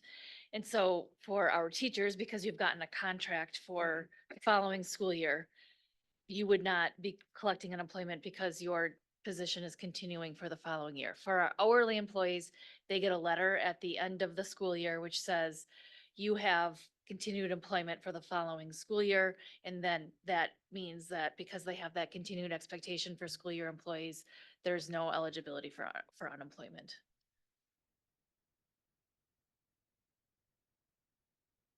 So this whole discussion then, Brian, is one of a desire to do it or the technical capability to do it, or both? Do we have to talk about, do we want to do this versus can we do it with the systems that we have? Go ahead, James. Yeah, I hear what you're saying, and I have a related question. I've been looking at and trying to find other policies related to this, and I don't know if this is just an operational issue versus something that we have jurisdiction over, like the policy is we pay teachers, right? And we now, we approve the contracts, but I don't think in the contract, the methodology of payment and payroll schedules is inclusive. So the question I have is, what action should the board take on this, right? I agree with the optionality and everything around it, but as a board, I don't know exactly what to do. Yeah, Oops, I'm sorry. From a governance perspective. It's kind of where I was going with this. Okay, go ahead, Brian. My reason for bringing this up, and it's been a thing that I've obviously spoken about for quite some time, and hearing it and recognizing whose jurisdiction does it fall into, and that's always been my question with it. And the 2 points I'm looking at is when we approved it, and this isn't a gotcha or anything like that. When we approved it, that was a big concern of mine to have that opportunity to do that. If it's not our opportunity to, if it's not a policy issue and it's been kind of muddled with it, if it's not a policy issue, I understand that, then I'd like for us to give that directive. If we can't give that directive, then our suggestion on that or our encouragement, whatever part we would fall in on that. This is a thing that I think is a huge step towards employee morale and retention with it. I've had several staff members come up to me, some of them not realizing I'm on the school board, and just casually mentioning the stress that is brought up to them over the summer because other districts where they've come from pay over the summer.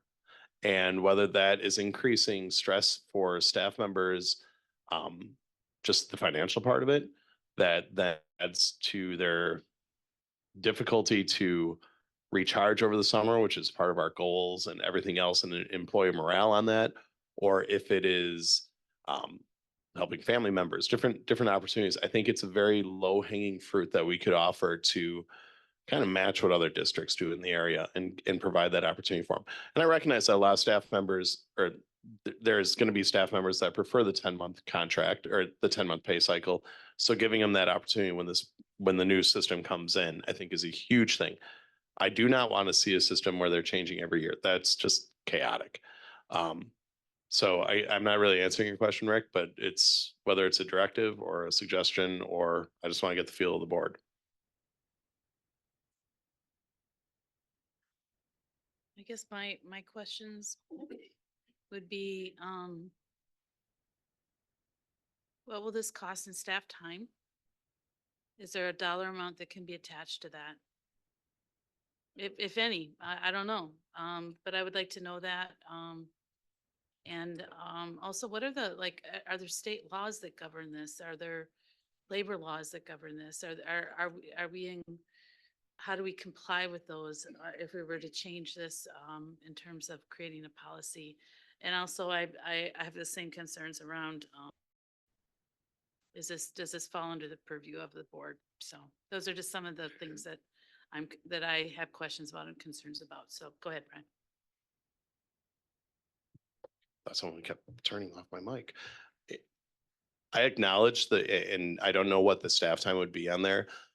I acknowledge that possibility with it, but I also look at the employees that would be most directly impacted by this, which would be the 10-month teaching staff, and look at the amount of staff time that they have given on a regular basis, and their ability to turn on a dime and recreate things and step up for just the many, many issues. And I think it's something that as an individual board member, I value human resources and accounting, spending that staff time on there, because I recognize their plates are full as well, but this would be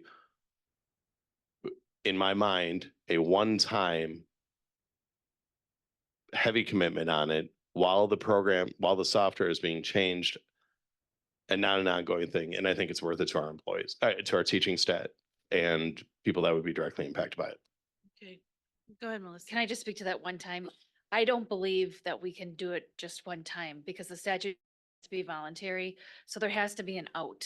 And whether that out is every 6 months, every year, but I do believe there has to be an out that would allow employees to decide they do not want the 12 months withholding of the 2 month of salary. And remember, we can only do this for teaching staff. The statute only allows the withholding for teaching staff.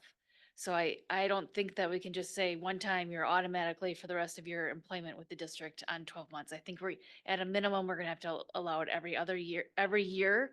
And then if you remember, we prorate benefits. So when we're switching, those are gonna be different benefit calendars. And if you've gone from a 10-month to a 12-month, then that proration is gonna have to be configured in, and 12-month to 10-month will have to be configured in that payroll cycle. So it's not just pay, it's all of those other deductions that come out of your check. Okay. So hang on just a second. Statutorily, I'm assuming you've looked into this. How is it? Is this governed pretty severely by statutory limits? Or, I mean, I'd like to know a little bit about like what we're dealing with as far as restrictions. Thanks, Mike.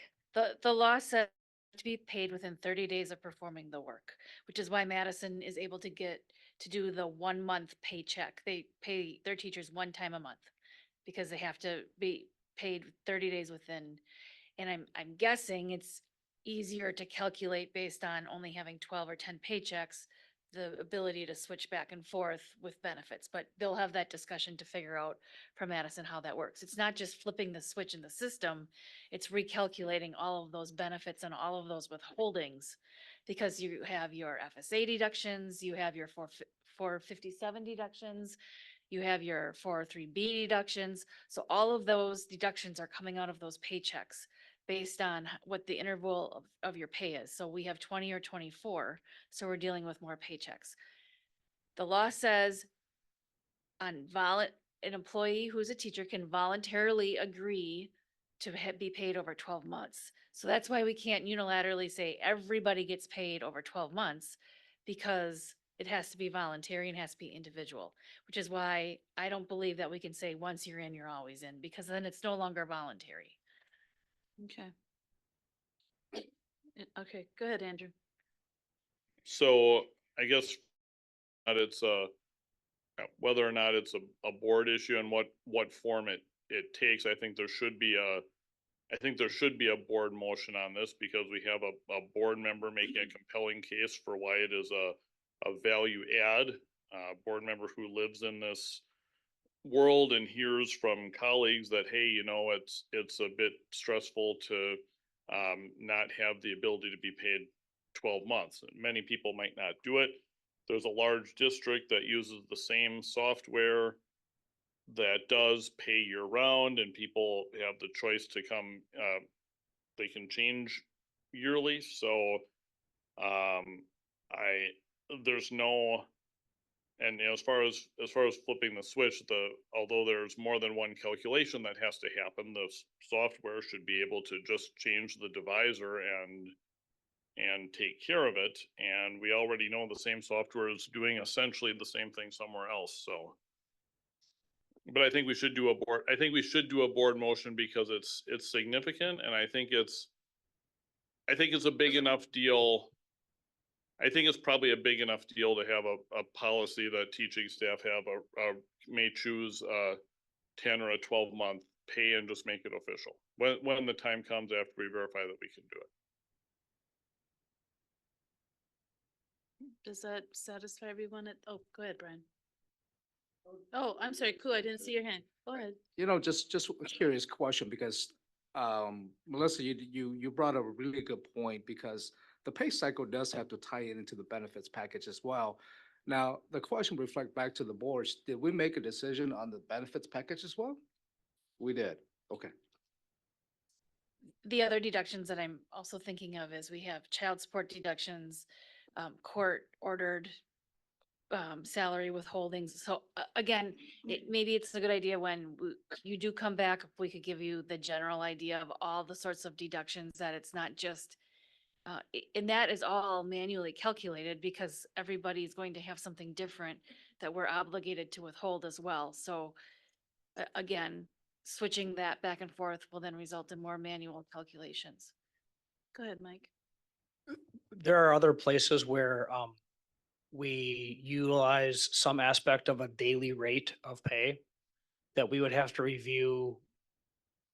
Now, I understand the 191-day teacher contract implies that your daily rate wouldn't change even if you're getting it paid over 12 months. However, within a payroll system, there are fields that get filled out that would do a calculation related to that. And so that would create potential, I don't want to call it chaos, but a need to make sure that mistakes aren't happening if somebody is doing something else that pertains to their quote unquote daily rate of pay.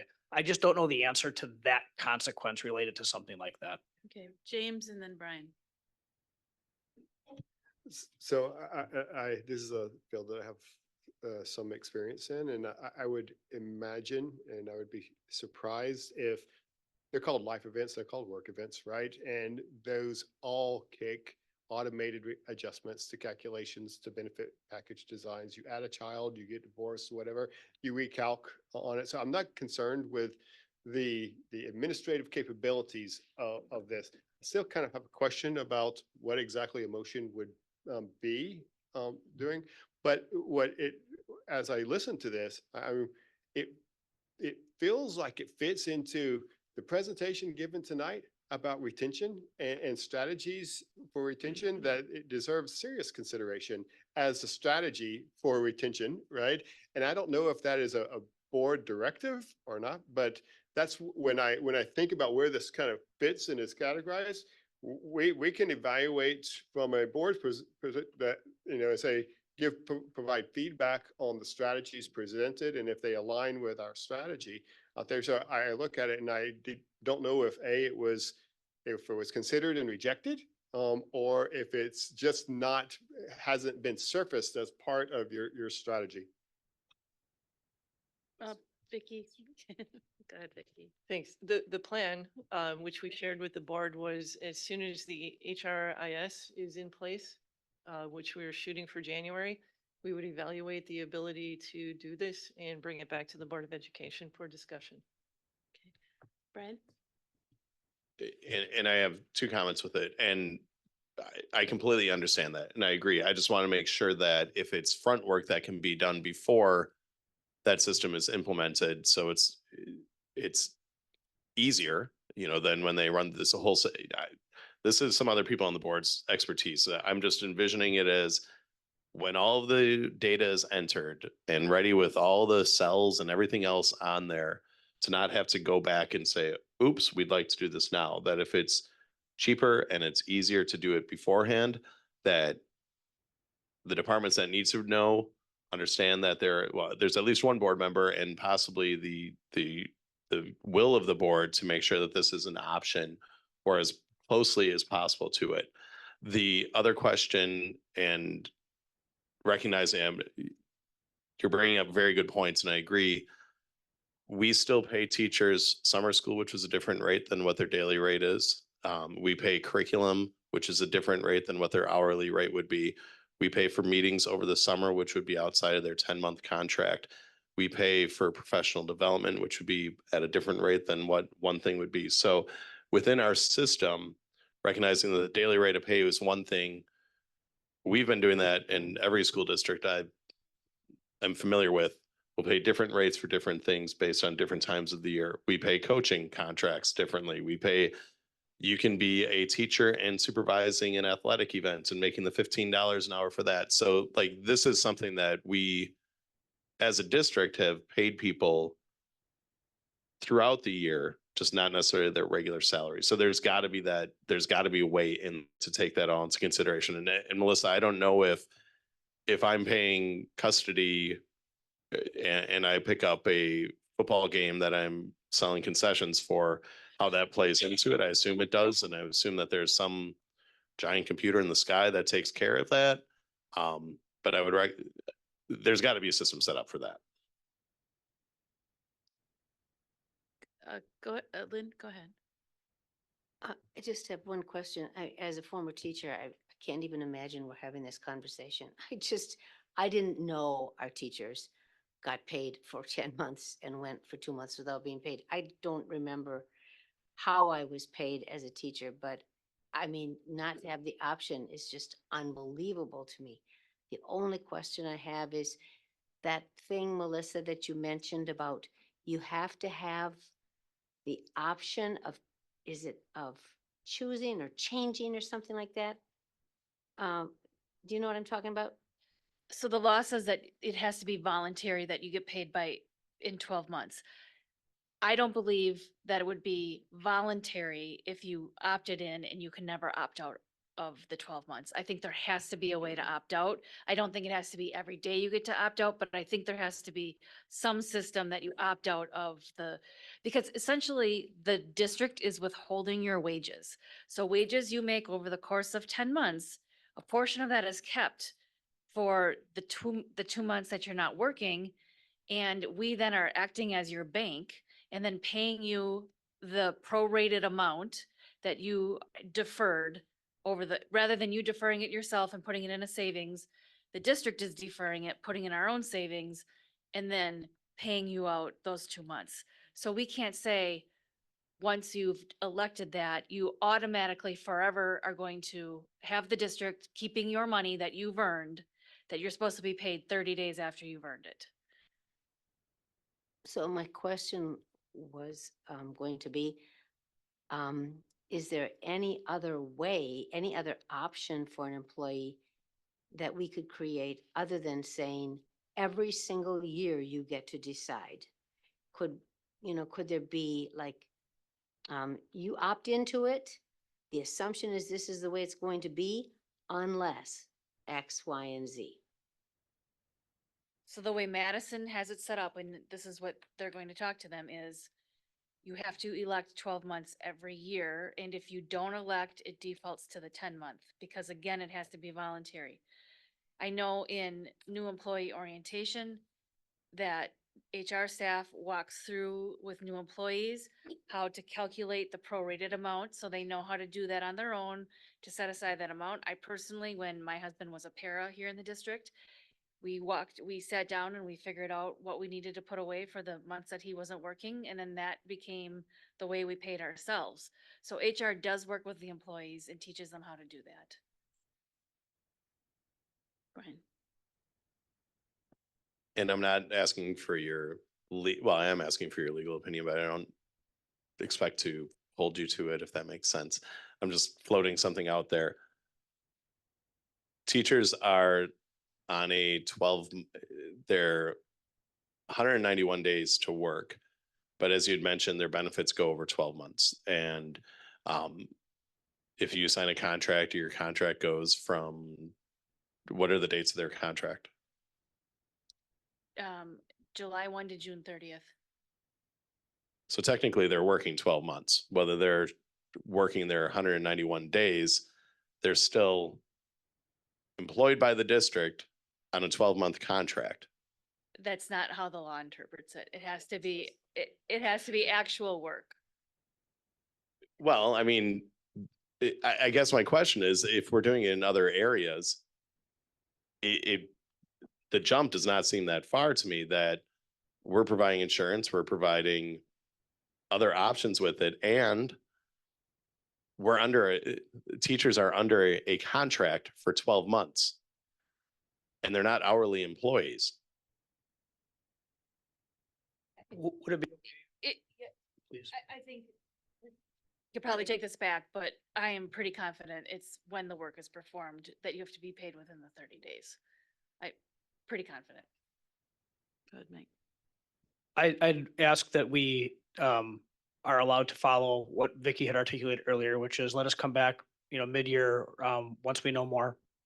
There's, to James's point, there are some philosophical things that need to be teased out here. And philosophically, I mean, the most common versions of this would be once a month, twice a month, every other Friday. So 12, 26, 24, or 20, right? And so there is some philosophy involved there. And I can tell you, as a teacher in this district, I personally hated the idea of my employer keeping my money. And I very much appreciated the insight and advice from the GBEA and tax management services on how to manage those things personally. There are other people, to Brian's point, that are like, whoa, like that haul in the summer, I didn't realize. And if you wake up in April and you're not prepared, it's very scary. Because there's a lot of factors. But it is philosophical and it cuts many ways. So we have an obligation as an employer to support personal financial understanding of our employees and the consequences of if you pick this, and this for your benefits, and then you pick this, or this for your payroll, this is what's going to be in your pocket when the paycheck arrives. So I would just ask for the opportunity to gather the information and then digest and then come forward with information that we believe we would possibly need some insight on. So. All right. Thank you. Thank you. Okay. All right. Go ahead, Brian. I appreciate what Andrew said with a motion on there. I'm not going to be looking for a motion on this. I would like feedback, either an individual on, I open individual board members to discuss this with me more as well. And I do appreciate everything that was spoken of. I think there's a way. There's got to be a way to provide that option. And I think it is a valuable area that and low hanging fruit that we can do to help keep our employees happy and to just provide another opportunity for them with it. And Mike, I understand what you're saying with they're taught at the beginning. When you're a new employee coming out of college and you're getting everything thrown at you as a new employee is, and you were there and a lot of us have been there, it's probably not the number one thing on their mind. So just giving them that opportunity, I think, is a huge thing for us to look at. And it's been a concern of teachers since I was hired with this district 20 some years ago. And we've always been told for various reasons, it's not possible. And with this new software, I think it's an opportunity for it to be possible. So thank you, everyone. Okay, thanks, Mike. All right, we're going to move on to board meeting structure. So Andrew reminded us, and I want to thank him for reminding us that we have, according to policy,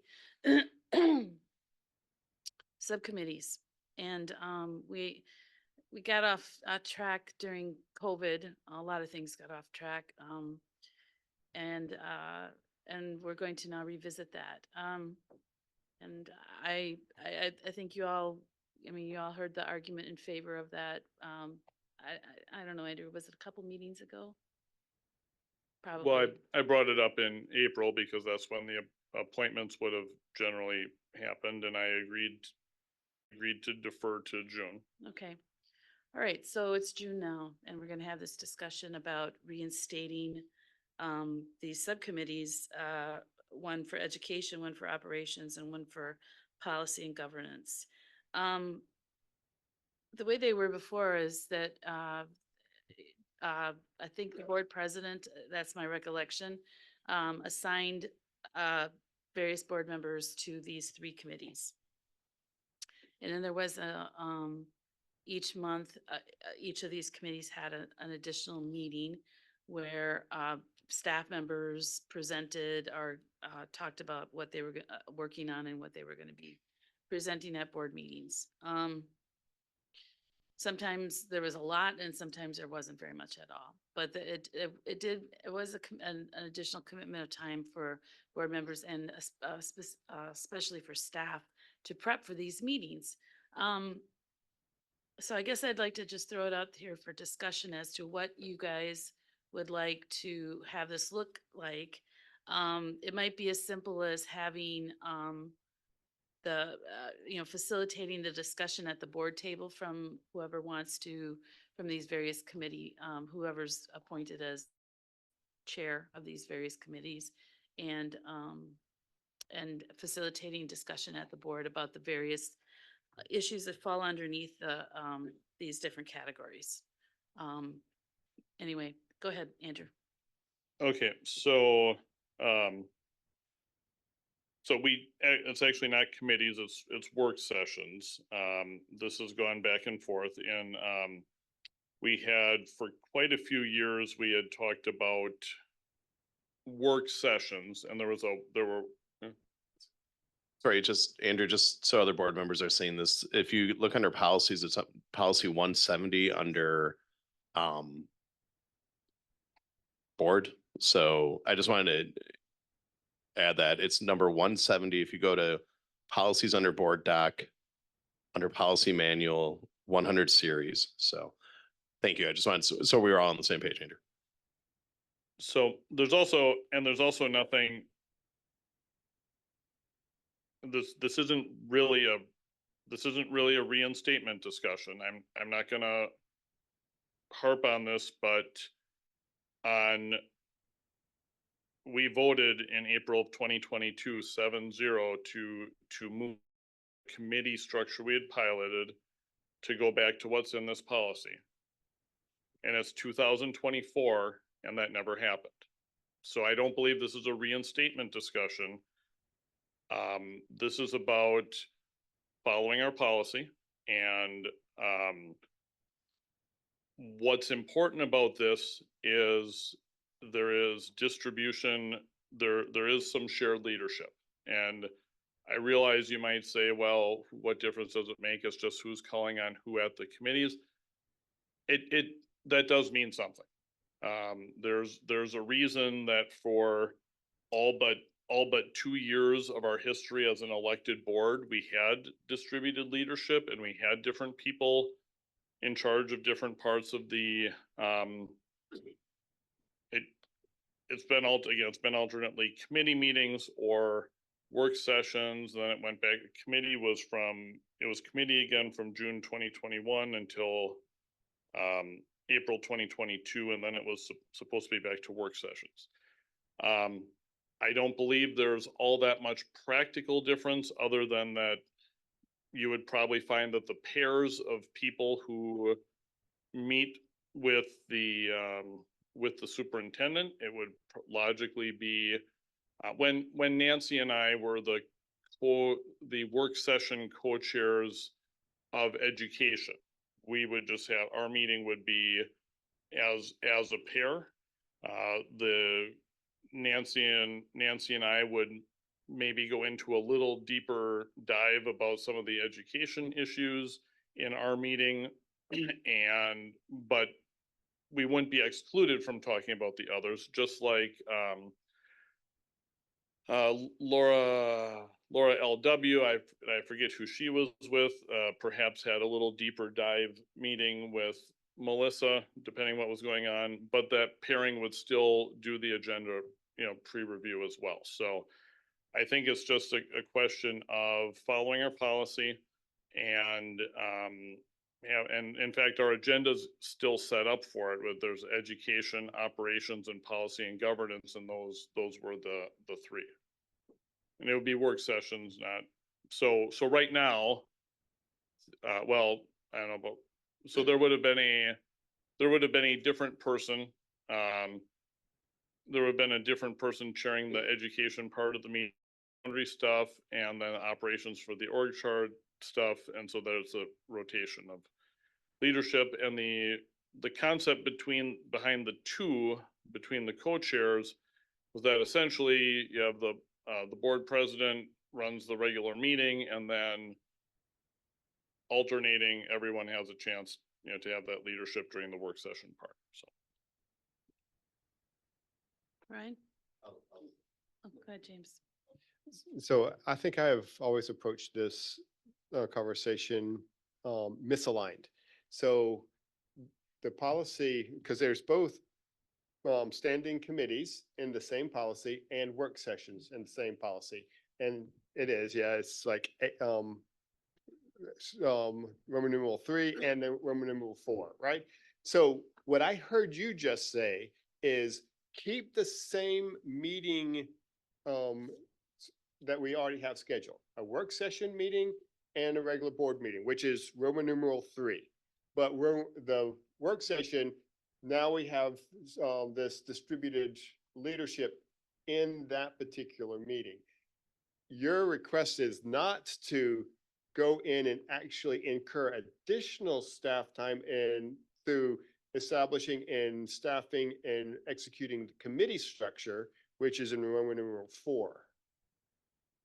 Okay, I was just looking at I went back and I looked at the motions of what we changed. So maybe I need to look at let me look at the policy here.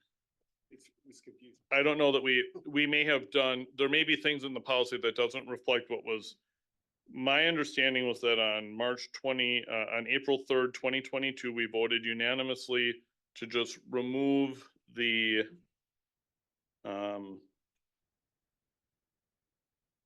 yeah, I don't think policy 170 that appears here, I think that is inconsistent. That is inconsistent with the board motion that took place on April 3rd, 2022. Probably, or we just changed the rule and didn't change the policy. Or something. So we can, I guess, as far as that, we can have that figured out and revisit, but my goal wasn't to create new structures, but if, usually Brian and I are meeting with Vicky at the same time. If we're not both the same work session lead, maybe we would, maybe the pairings would change. And maybe the one with the two people doing education, maybe would be the people inclined to have maybe a longer part of that meeting talking about educational policy changes or operational. But what you're saying is that the work would take place within the meetings you're already having with Vicky, with the superintendent. I believe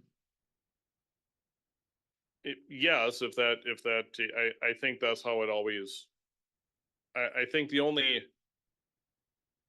it seems to me to have a somewhat similar feel when I meet with Brian and Vicky as if we were the committee chairs, but I think as if we were the work session co-chairs that happen to be paired together. But I think there's value in people perhaps wanting to specialize a little bit. There wouldn't be more, I don't think there would be more time spent, no. So what we did when we had Steve Murley as our superintendent, where we had actual additional meetings, that is not what you're looking for. Well, we voted on, Right, the policy is wrong in Board Docs, and Board Docs has been having some weird updates, so I don't know if that's switched, but when I go to April 25th,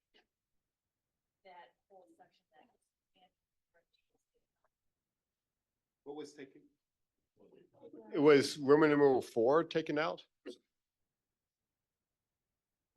Well, that makes things so much easier. Okay. So I wasn't It- kidding. I just No, wanted to make a motion. you're right. So if you look at the board meeting from April 25th of 2022, and you look at the clean version that's in there, the section 4 is not in there.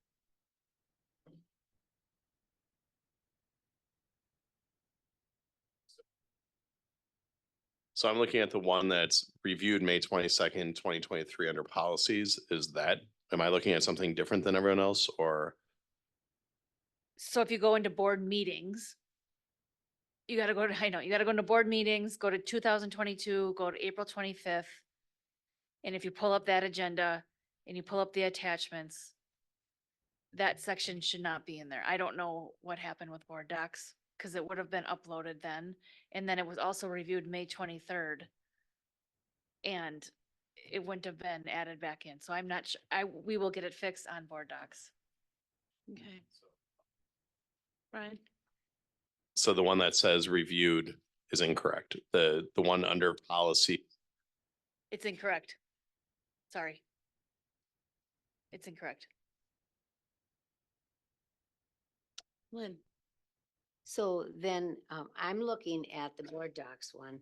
And so Roman numeral 3 is correct. I just can ignore Roman numeral 4, which I was just reading it now and I was about to say, if we don't all just take time to read this, we shouldn't even have this conversation. My goodness, but that's gone.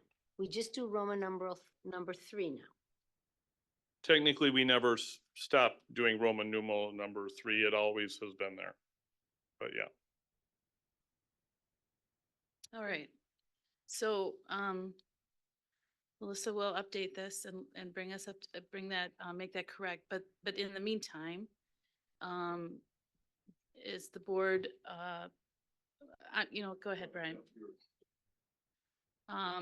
It sounds like generally people are in favor of having, assignments under these, well, actually, I'm looking at them. There's a fourth one, Financial Oversight Committee. That's gone now. So are we content with the education, operations, and policy and government as the 3 categories? Go ahead, Lynn. I'm not content to make any changes until I understand what problem we're trying to solve. I don't understand, I mean, I see this here and I understand it is the written policy. And it seems to me we have the option of either following our policy or changing our policy. But I don't understand what has not been working well. Are we not covering all these things? I feel that I have access to the staff, which I consider the experts that I want to hear from. And I feel like I have every opportunity to ask questions and to hear what they have to say firsthand. So I just need to understand if there is a problem to be solved. Okay, Brian, and then Andrew. I think this gives us the opportunity to actually streamline things as well, where if you have 2 people that are an experts in the area and it spreads the knowledge and the responsibility to other members of the board with it. So if Andrew and I am sitting, if we're on operations, that gives us an opportunity to really dig into the operations and share out to the other committee members. I think that if it involves more time on the staff, then we figure out a better way to do it than that. But I think it actually just kind of cuts down on the time. Also, when a while ago, I brought up an issue of whether when we're looking at policies, if we find out how much it costs on the time of that, for each of us to go to board member, to certain people in departments, that's taking time off their workload. And I don't see it as a huge issue right now, but we also want to be aware of who's the person asking Melissa questions. Is it the board president and we filter things through her, through the president? Do we filter things through superintendent and have the superintendent bring those questions down? Or do we 7 different people ask Melissa a question. They've been very responsive and it's been very respectful of their time, but seeing that how that flows through, I think is a key part as well. Andrew. Yeah, I certainly don't suggest we go to anything that would take away from our open ability for board members to approach staff. However, yes, it did seem to be that it just naturally evolved that if I had a policy question coming up, I might just run my question through Laura LW, who was going to one of the two, well, the one at the time, but one, or in this case, one of the two. And it is important to have shared leadership. We've had it for all but 2 years, and that's an important thing. That is a thing of value in and of itself. That's had enough value that we have had it through for, no, you just wouldn't not have some kind of committees or some kind of structure in a governmental organization, and we have this, and I think it should just be a question of people expressing preferences, and hopefully it would sort out naturally. And in practice, I think it would look initially possibly no different than it is right now, except for what people time their meetings to work together. And then over time, you would probably see a little bit of specialization based on interest and expertise of board members. Okay, I'm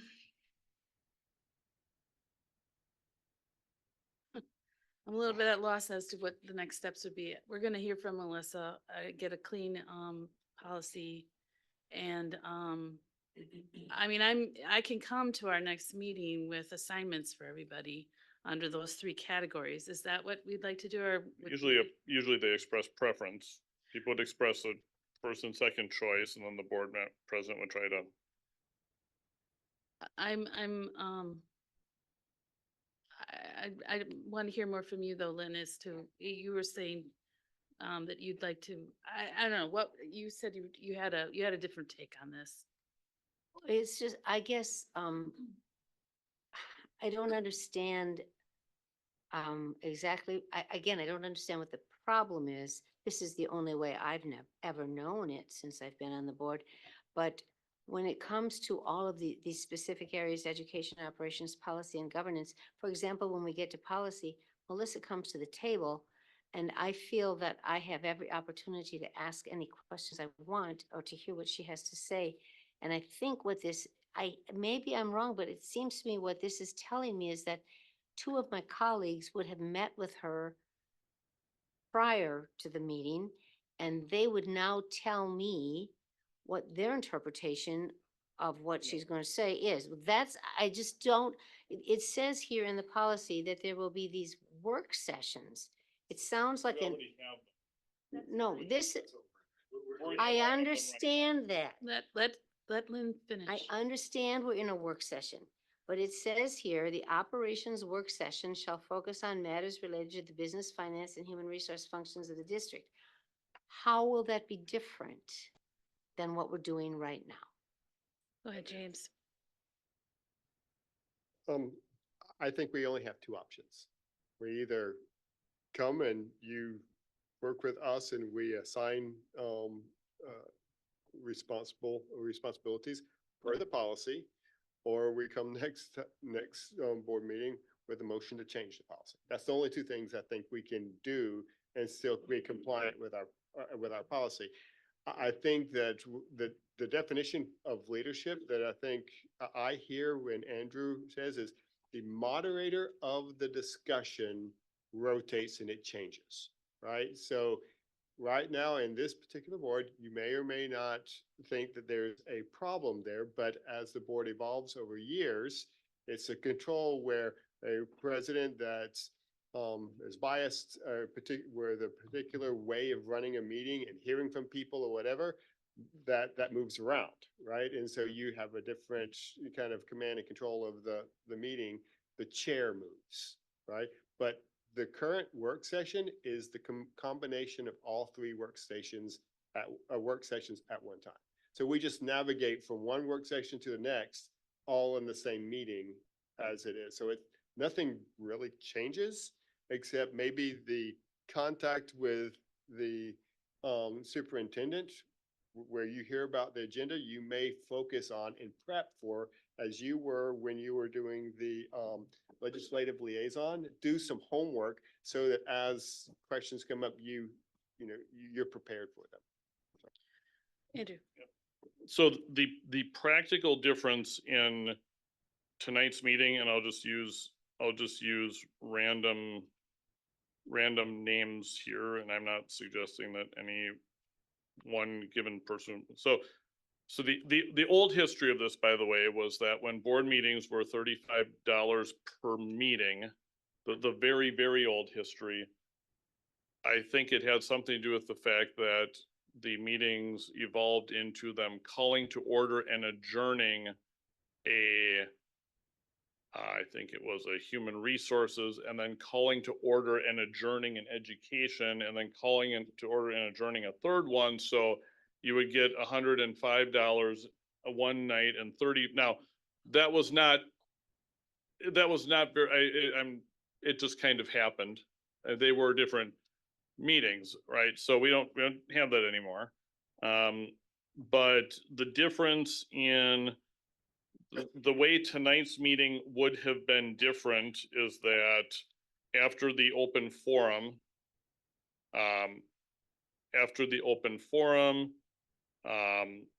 budget would have gone under operations probably. Education would have been up first, and Brian would have been the facilitator for that part of the meeting with boundary adjustment and selection of after school program. He would be the chair. And then it would move to operations, and James would be the chair for that staffing and the job descriptions. And then it would go to you for policy and governance. And then next week it would be those persons' counterparts. So everyone has a chance to run a part of the work session meeting.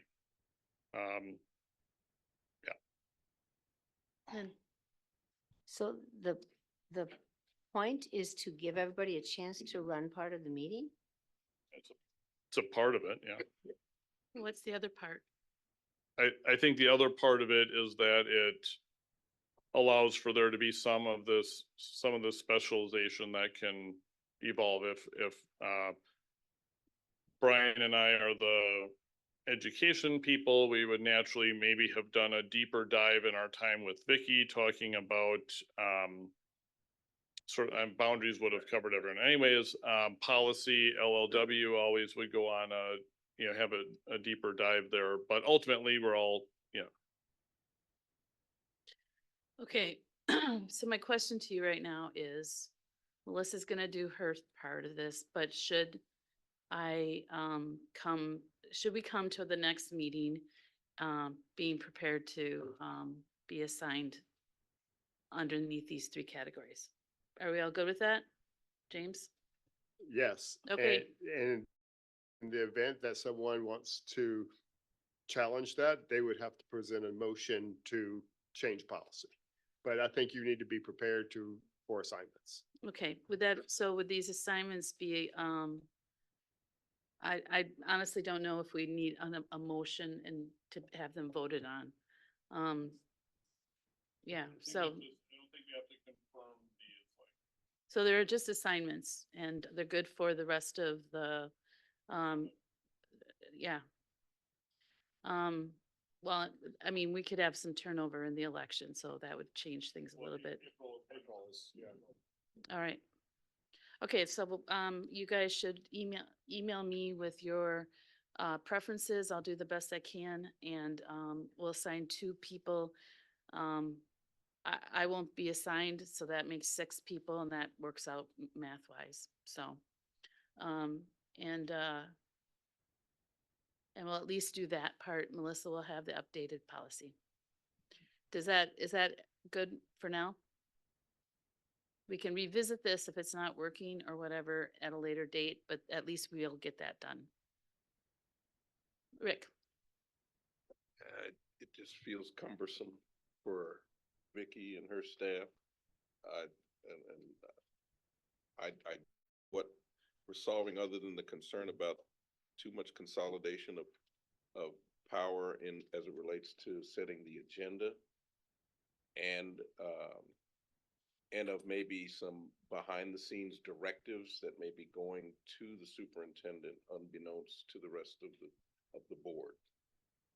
I think that needs to be called out if there's any concerns or issues about that.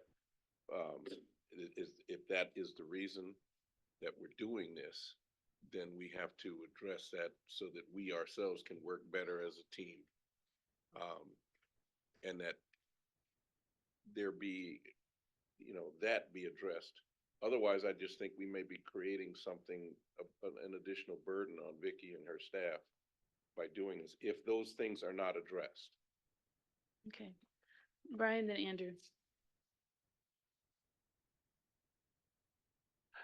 I think that we are looking at a policy that is not just our body, but will continue on for whatever the makeup of the board is every April. And that we're going back to what the policy is. I anticipate that this policy is in place for a reason. And as James said before, if we don't like it, then we change the policy. I think we need to give this a shot. I think it gives us the more efficient with it, just as city council has different subcommittees within city council, the county board, and other governing groups do that.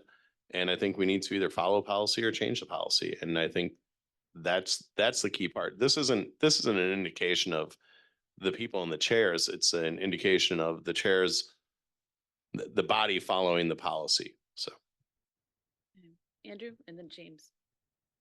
Just the one minor point I was gonna add, I believe as written, it does include for a situation where if the two people decide mutually, if one of them wants to facilitate every time, it's gonna be they can do that if they want, but in practice, usually it's a rotation. All right, James. You had indicated that one of the problems that we might be solving is agenda setting. And I don't think that this policy gives that power to the individuals that have this appointment. I think there's still a relationship between the superintendent and the president of the board that is the agenda setting dyad, right? So you may have identified that, hey, we might be indicating stress over that, but this policy doesn't address that. It's not hey, this person should be able to circumvent that dyad and put agenda items on in their area of focus. I don't read that in the policy at all. So we just want to make sure that we don't engage in decision-making based on that. And agenda setting is covered under policy too, so. All right. So I'm asking you all to send me an email. Tell me which committee your first choice and your second choice. And your third, you might as well go ahead and do your third choice too. Just in case it gets really complicated. Yeah. Yeah, put it in the order and I will do my best to make everybody get their preference or at least their second choice. All right, I think, can we move on? All right. All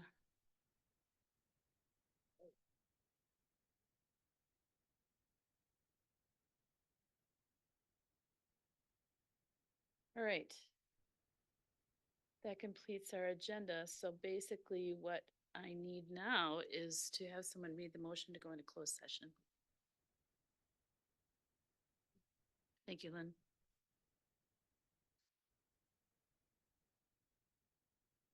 I move that the board adjourn into closed session pursuant to Wisconsin statute 19.85, section 1A and F, considering financial, medical, social, or personal histories or disciplinary data of specific persons preliminary consideration of specific personnel problems or the investigation of charges against specific persons, except where paragraph B applies, which, if discussed in public, would be likely to have a substantial adverse effect upon the reputation of any person referred to in such histories or data or involved in such problems or investigations, to wit, for the purpose of holding expulsion hearings under the Wisconsin Statute 120.13, Section 1C and E3, and Wisconsin Statute 19.85, Section 1G, conferring with legal counsel for the governmental body who is rendering oral or written advice concerning strategy to be adopted by the body with respect to litigation in which it is or is likely to become involved, to wit, notice of claim.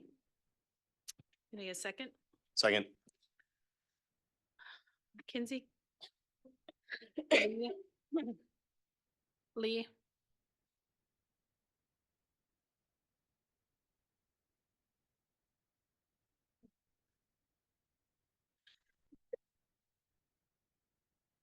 Yeah. Crossan?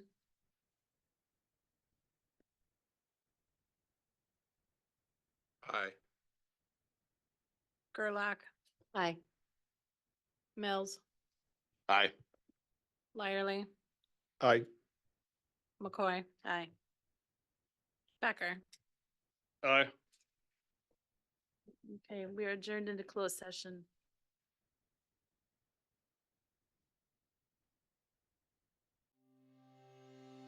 You have been watching the Green Bay Area Public School District's Board of Education meeting.